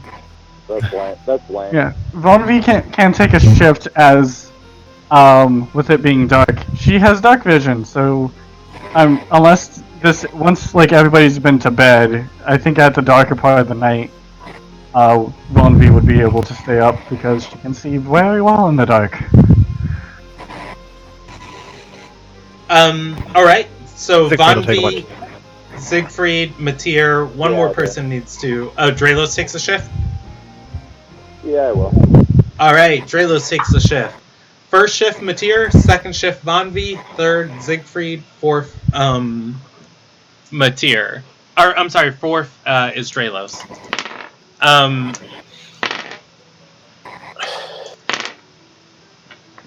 And... Cool. So... Oh, I need to roll one more.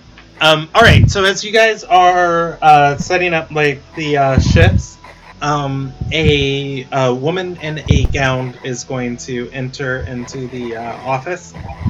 She is holding 2 cots under her arm, and she has a bag on her, slung over her back, with a bedroll in it. And she is going to just come in like yawning. It's like, I got Archarcanus Kypeldon's sending. I brought cots for you to stay the night in, and bedrolls. We only had 4 enough for 4 sleeping arrangements from the quartermaster. That will be fine.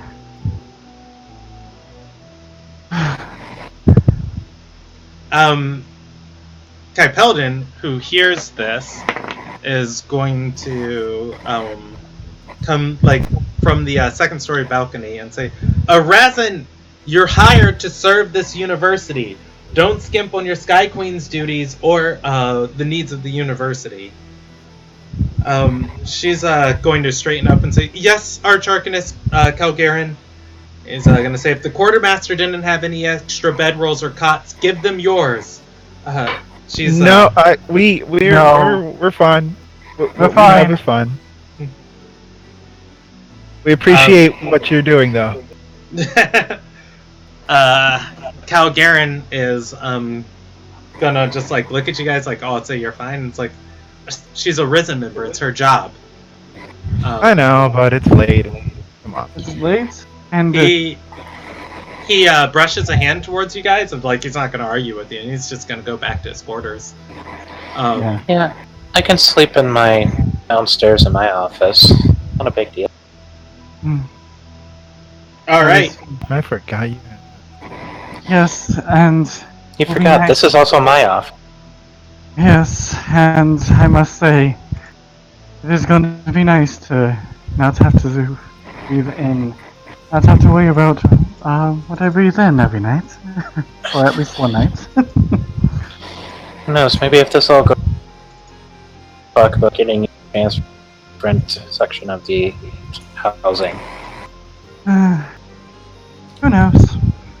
I've gotten used to it, but it is interesting. All right. So everybody goes to sleep. First watch goes by without any incident. The second watch is going to go by as Vonnevi is awake. The door is closed, and I'm assuming you guys have a candle lit in like the lobby down here, as everybody's asleep. Well, no, Vonvi, if there was a candle lit, Vonvi's actually going to keep it off because she doesn't need a candle. Okay. She'll turn it off for for the 2 hours just to make sure that it's pitch dark.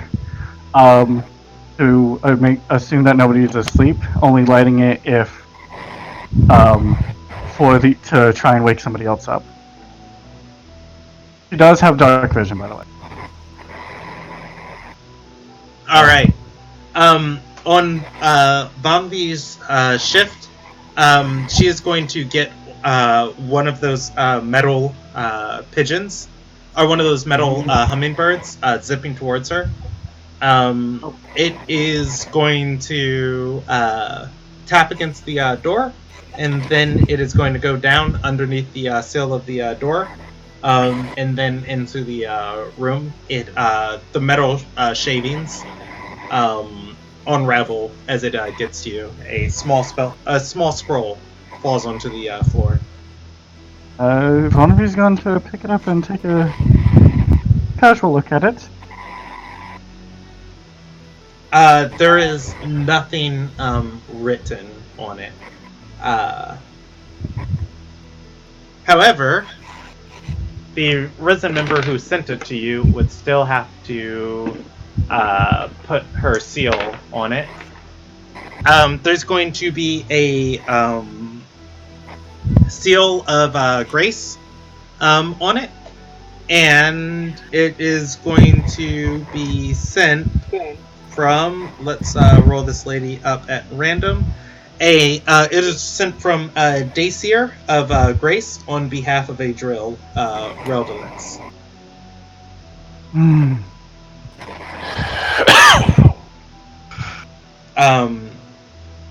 Do you want to do anything?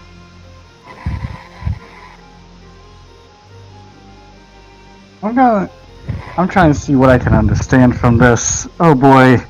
You can roll me an investigation or insight if you can't pick up anything. Well, with my passive, I'm just going to look at my passive. I want to use my passive insight at the moment, if that's okay. Go ahead. What is it? It is 22.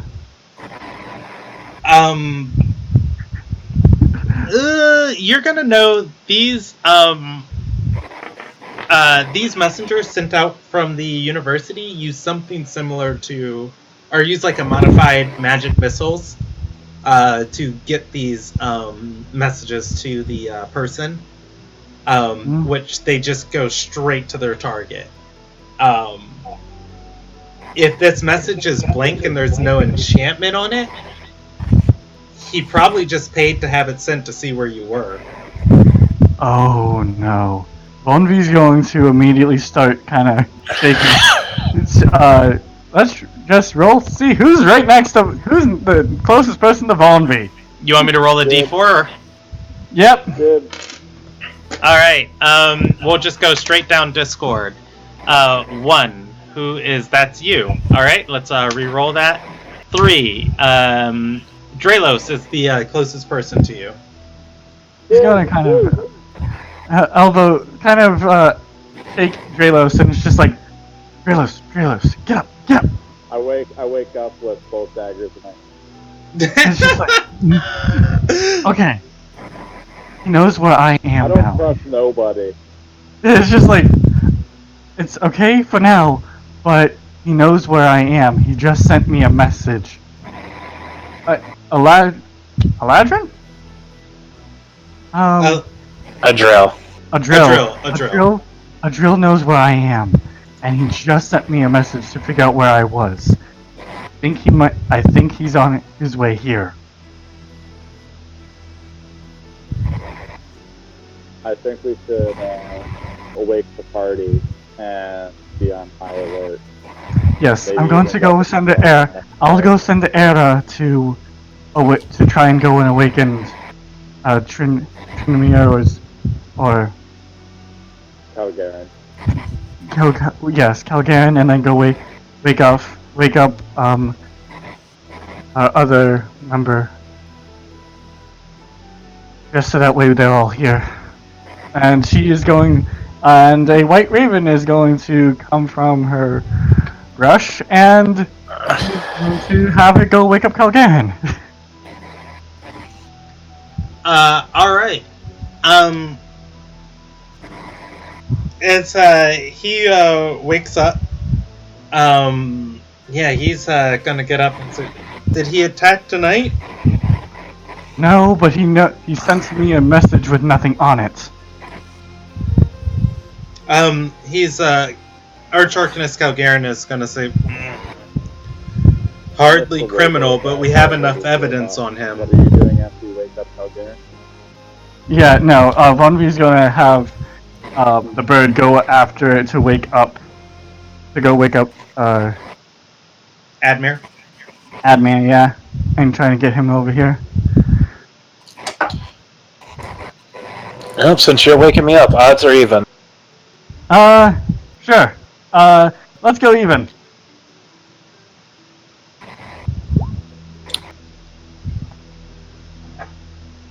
Alright. Wow, okay. Is it Admir or Terran? It's Admir. Okay. That means they're grumpy. Oh boy. That's fair.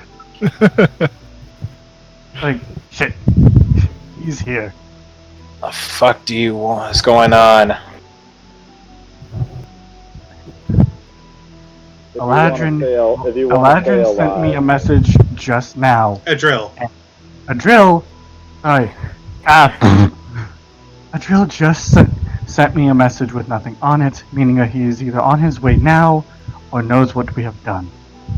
May I see the message? She hands him the scroll. I'm gonna cast Detect Magic on it.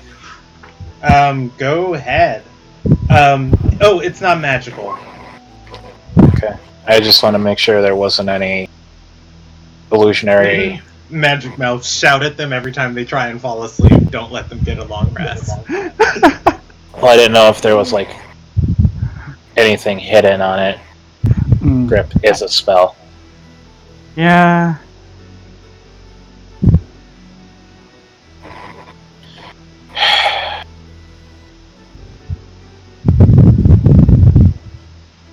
Well, if he comes here, I think it's time we have our actual talk with him. If not, Talk with Dagger. I'm sorry for waking everybody up, but considering on how he acts, it's best that everybody knows something like this, which means he probably knows what we did. Well, we can see where he is and see if he is on his way here. Thank you, Era. As she dismisses Era. I'm gonna pull out Shattertooth. Alright, and you're casting it on him? Yep. Alright, I don't know if the scroll that he... no, you're fine. So, he can't block it anyways, but he's going to beat your, he's gonna beat, he rolls a 23 on the save. I'm not gonna bother calculating what it is. You are going to cast Scrying on him through the mirror. Shattertooth's broken glass is going to fog up for a second, and then the fog is going to look like it's traveling through something as it slowly starts to clear. And you are going to make out someplace you've been once before. Is that Vonvi's room? Probably.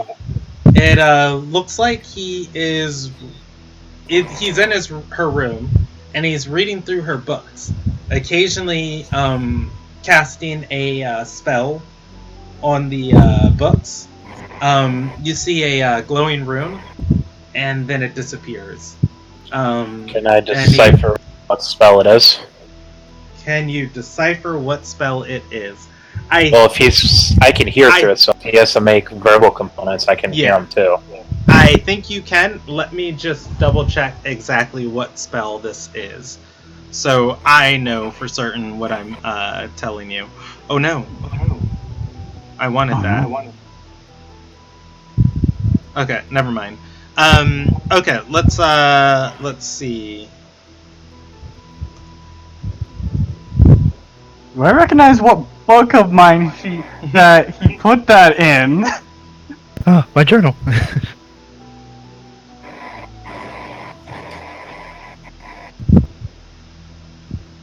God, all we did was sneak into someone's room and took their stuff. He's going in there casting magic. How rude.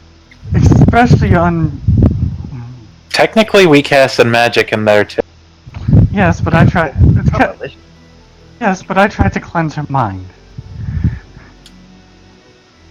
Okay. Yes, you can recognize the spell. You do have to use your reaction in order to do so. It is a Arcana check, and you're trying I'll to use 10 another plus the bend. spell's level.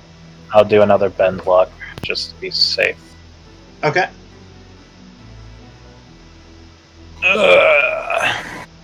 18. So unless it's a 9th level spell, Oh man! So as you're watching, he is going all out on this. Like he's flipped through several books. He's cast this on Bombi's bed, her mirror, and he's just casting the same spell over and over again. You are going to recognize the spell Glyph of Warding. Cast several on several different things all over this room. Oh, so he's turned her room basically into a minefield.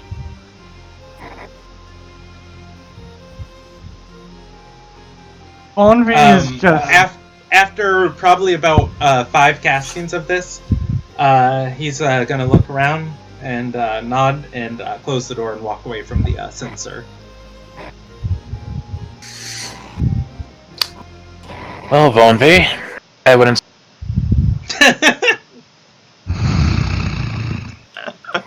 That was. Glad you woke up for this. That was definitely Glyph of Warding.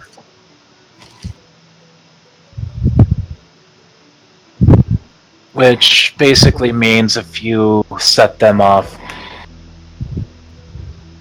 the explosion from the bomb by the sheer number that he cast in there might be less damage than what he just put in here. He's planning on blowing me up, essentially. Well, that's one way to get the investigators off your tail, but to get rid of them.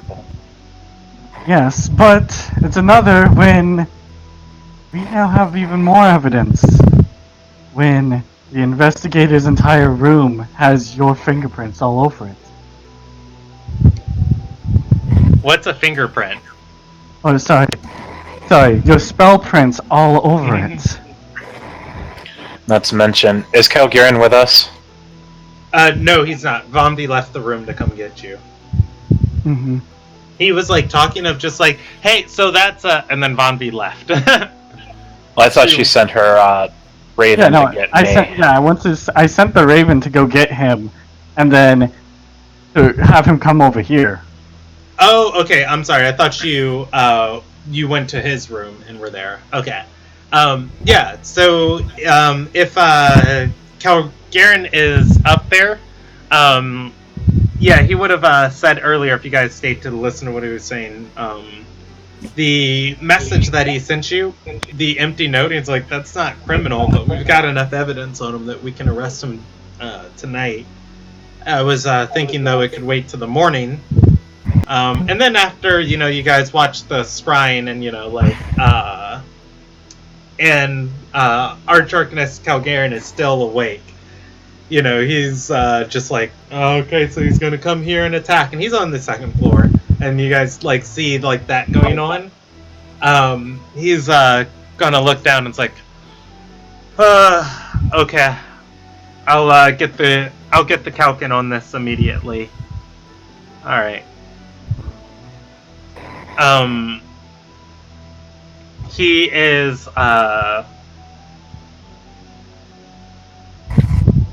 How many spell slots does he have left today? Because he has sent a lot of sendings. Here we go. I know what I want him to do, so I'm not going to make him do that, and I'm going to roll a 50 percentage die. Above 50%, he sends a sending. Below 50%, this needs to be handled in person. 41%.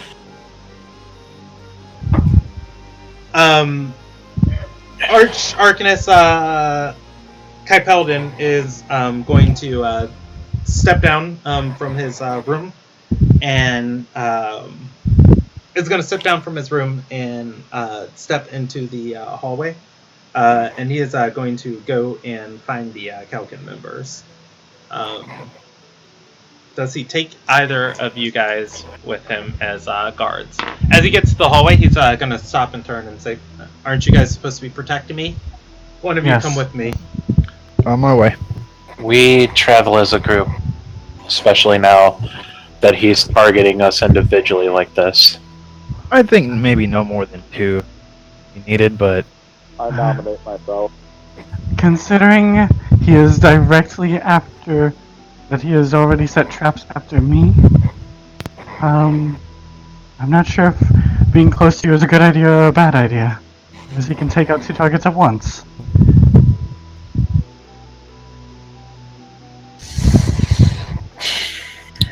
Fair, I guess. I'd rather have stayed together.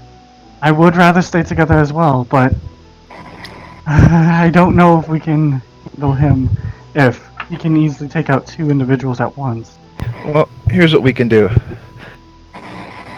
Draylos, I'll leave Riveria with you. You can give me Kappa. You can keep communication. Fair enough. I can also cast invisibility on myself if we really don't want, or on anybody, just in that way to make things less suspicious. Or I can cast it on anybody. Well, Brandon, we didn't get a full long rest, right? Nope. No, but I still have good spell slots. I still have spell slots. I have enough spell. I have up to a 6th level spell slot left. The only high level spell slot I have burnt is my 7th. I just recently found out that was burnt without actually doing anything.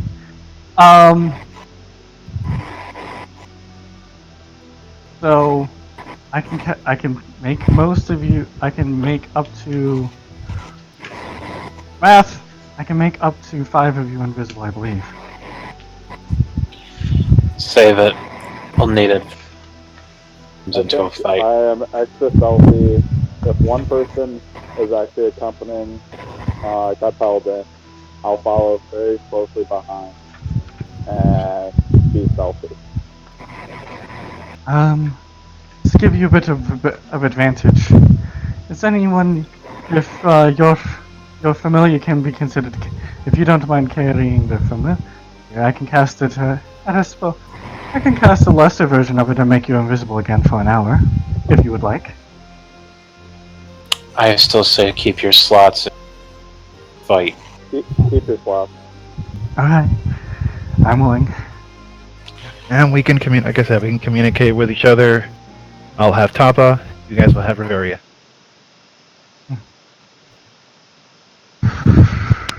I trust you can hold your own in a fight, Draylos. Especially when Brandon's rolling for me. I can attest. When God is on my side, yeah, I can do good. I can attest Draylos fairly competent in a fight. Alright. Hopefully I put he's down not a that dumb, but he seems desperate at this point. Well, Arch Arcanist, move away. Alright. I just need to finish reading this real quick. This is how This is on how we die. Not with a bang! Longest living rogue. Hiya! This is how we die. Okay. Alright. I want to point out that the last time I made this suggestion as a character, that we don't split up the party while someone's hunting us. 2 people, one was killed and the other was badly injured. That is I fair. don't hold That's anything fine, but that was against Altus you. and Dusty. That was Altus and Dusty. I'm not an autist. I'm just a little bit worse. I'm not Altus, he's not Dusty. Oh, Yeah. Though you do have a rogue and a sorcerer. Yes. Yeah, but I'm a paladin. I can heal. I'm an ASMR, so I can heal, as well as I am.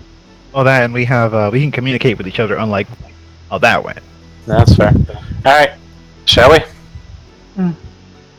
Staying on. All right. Heading to get a Calcan member. Let's see who's available. Alice definitely isn't. Oh, what's his face is though. What is yes, this good old guy's what- name? Simon. I love Simon. Yeah. All right. It's Simon not the guy you Solus. just walked past. Hey, just because I walk past him doesn't mean I'm indifferent to him. Ooh. Simon Solus is going to be on the night shift of the Bailson Sanctum.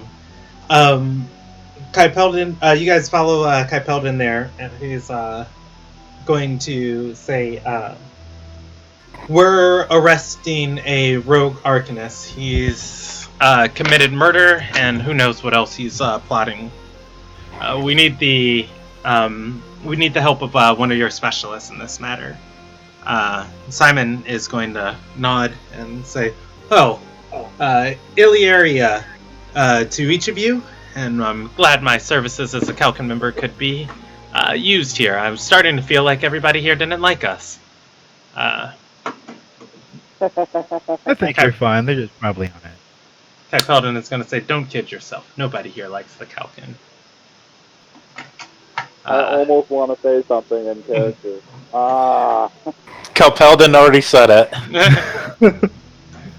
And I'll just give him a shrug, like, I like you.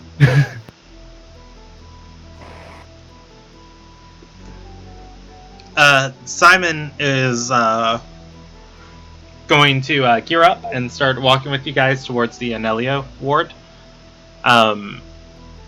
And I'll tell him, as a fair warning, he has trapped a room, so he might set up traps. And all right. Stepping into the Anelia ward. Everybody, I'm not going to make you roll saves because surrounded by Siegfried and Simon's aura, you guys should have the bonuses to pass this, even rolling your horrific nat ones. Barring horrific nat ones. But anyways, stepping into the Anelia ward, you are going to feel that horrible uncomfortableness. You are on the far edge of the city, in the distance past the Anelia ward and the stacked towering buildings. Are the killing fields of Ilona Guy, just the open grasslands are of Sky's Reach. Stepping into Vamdi's quarter, or stepping into the building that houses Vamdi's quarters. You guys wind your way to Vamdi's room, and Simon is going to cast Detect Magic, because as a paladin, I'm pretty sure he gets that. Yeah. Yes, he's going to cast Detect Magic. And Calgaren is going to knock on the door and say, he's going to knock on the door and say, we know you're in there, Adril. We've got a Calcan member out here, the whole investigation team, and myself. You might be able to spell duel one of us, but you can't take all of us at once. Adril is going to respond and say, well, I expected her to be asleep when she got my message. It appears that you've found what I've been up to. He's going to nod to Simon. Simon is going to kick the door down. Yeah. So are we all back together at this point? Just so I'm. Yeah, No. everybody's here. Oh. I'm assuming okay. everybody's here. Oh. If we are, then okay. Okay. Okay, I just wanted to verify. Yeah, no, that's fair. It's just. Or we all died in an Oh. explosion.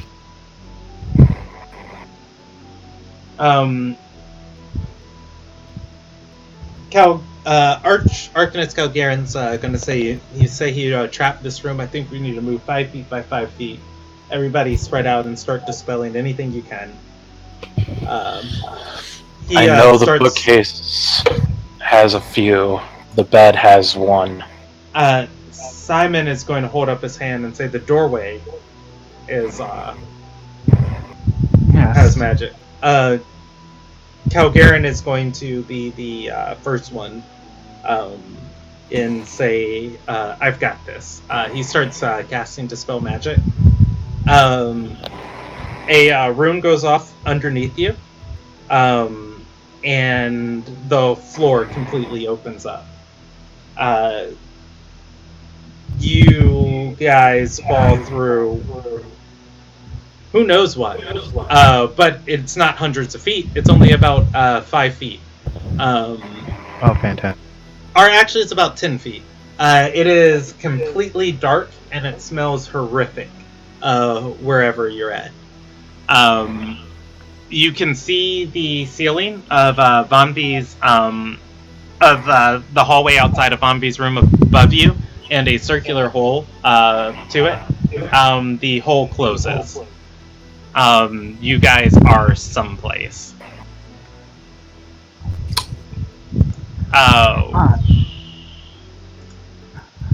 Alright, Was I so... so close that I got sucked into? Oh, Drelos! Yeah. Give me a free,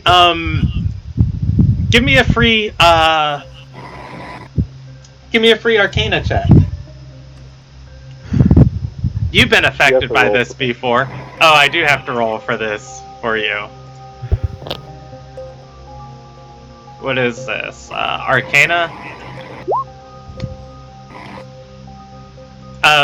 You felt magic like this before. When Olivia zapped you to the other side of the earth, but you're not sure what the spell was or what just caused it. That said, Kypeldon is going to he's going to cast light on his tunic and give off light in a 30-foot space. Siegfried will wince because he has Devil's Sight, so he could see in the dark. Now it's suddenly bright. Fair.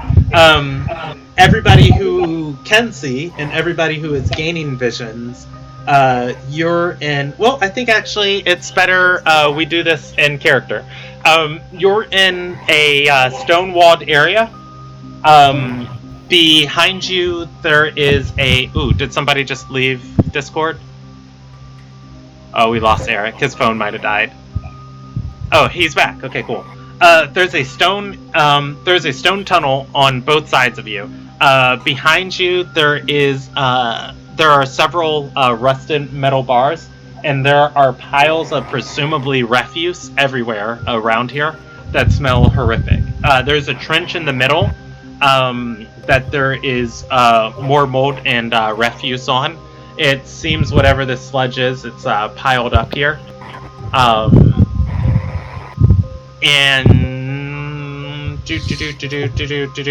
and it proceeds only in one direction.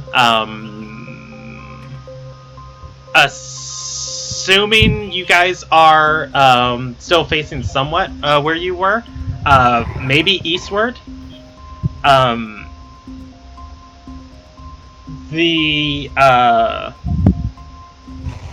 Simon is going to like hold his nose and say, "Is this some type of sewer?" Arch-Arcanist Calgaren is going to say, Arch-Arcanist Calgaren is going to say, yeah, directly underneath the Anelian ward. They had to mine up the sea stone plumbing under here. The running water was making some of the inhabitants uncomfortable. And he's gonna say, "You're saying the plumbing hasn't worked in this side of town for," Calgaren says, 5 years, presumably. Would Vonvi know how long it's not been around? Because, wait, I am in the Anelian ward, right? I live there? Yeah, all of your refuse gets flushed down. But yeah, no, it's just as like, far as, if it, anything else underneath you happening, who knows? Like, it just, no, that's about right. He's, right below my home. He's, going to, Calgaren's, gonna say, "It's fine. I'll, teleport, to the Bailson Sanctum with a, teleportation circle. And, then we can just try and, find out where he's at from here." Let's hope you can. Well, if you give him a minute, he starts casting... Well, you know what? He's gonna... On that comment, he's gonna Misty Step first. And he cannot. Why did I know that? He's warded this place against teleportation. He did. You know, for someone who's only been here for a little over a week, he's done a lot of preparations. Calgaren is going to hold his nose and say, "The kid's smart." Anybody know sending? Oh, he didn't cast his last sending! I wanted him to! Yeah! He has a sending. Zelo and Rona does not have a 9th level spell to gate you guys out of here. That's fine. Who else would know gate? But people can be made aware. Oh, fair. That is fair. Alright. He'll send a sending to Arazin and tell her to alert, to the authorities. You guys are the authorities. The other authorities. The C team's down, guys. Alert the B team. Call the DT. Where's DT? But all the way here now, and on Sarai. Yeah. And Drake. He's a good person. He's trustable. Yeah, he's going to he'll send a sending to Adril. Or not Adril. Adril, why did you do this? He sends a sending to Arazin, and he's gonna say, send a message to the Kalkin. Were captured underneath the Anelian ward. A drill has us in a maze. Will escape. Find him and capture him. And he's got one more word, but he's not gonna say please. I would picture more of a now. Now. Yep, you're right. Now! Now at that last ending. Alright. Yeah. I don't have this on roll 20, this maze. Are you guys comfortable picking up here next session, and we'll just do it as a dungeon crawl? Sure. Sure. Fair enough. Alright. Alright. Yeah, we're gonna fight rats in the sewer.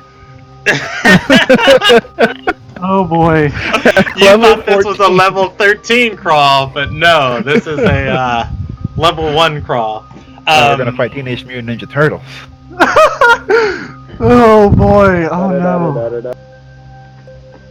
Alright.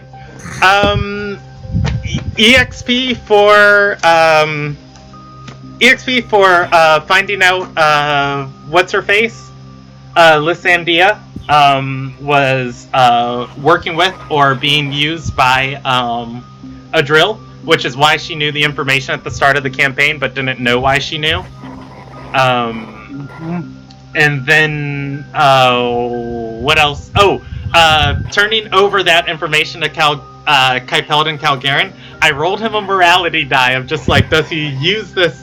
Does he identify it and use it to like see the components needed for his bombs, like see a drill, casting them, or does he just like legitimately be a decent person? It's like, okay, Dila when Rona told me to stop, and it came up 99% that he was going to be a good person. It's like, fine, the project's done, even though every single piece of it is right here in front of me. Yeah. Also, I was going to say also for Bonvi attempting attempting to try and get Elissa? No. Yes? The name of the woman that... Oh, Lysandia. Lysandia. Trying to attempt to give Lysandia her memories back. Yeah, I tried to be as fair as I could with that, of like informing you guys like, it's a curse, you can't dispel curses, that's a curse. She's at least going to try. She at least tried. You can't deny her that. Give me 3 minutes so I could. I didn't know modify memory was considered a curse. That was Yeah, I didn't know that either. I've never dealt with modify memory, even though it's part of my spell. Like, Bonvi doesn't know modify memory. She just can learn it as a bard. Yeah. So I would have allowed any of you guys to make a Arcana or History check on it. I don't. But yeah, exactly. Yeah, I'll give you experience for trying to restore her memories, because that was a fun moment of just like, wait, you can do holy magic? Well, I did see her heal Elena. Yeah, that makes sense. My experience from... wait, you did heal Elena with touching it, and it's just like, it makes sense Bonvi could do holy magic. Nah, she's not a holy woman. She is close to being a holy woman as a bard can get. I'll send you the experience from last session, Eric, as soon as I finish totaling up tonight. I have it on a document. Alright, so that's 3 ticks of major experience. There was something else major that happened tonight. Oh, I'll give you guys minor experience for not making that risen member go back and get another bed. Yeah, no, we don't it's just like, no, she's okay. And he's like, alright, sure, I mean, if you want to be savages. that like, clutch. 15 deception. Yeah, no. Oh, yeah. Oh, yeah. 15 deception. I'll give you guys minor experience for that. Getting her to spill her guts and everything. I would say for... Nothing on Drelo spying on her? Then? I think that's considered figure. Yeah, that's major experience. What was... I know there was one more thing. I don't remember what it was.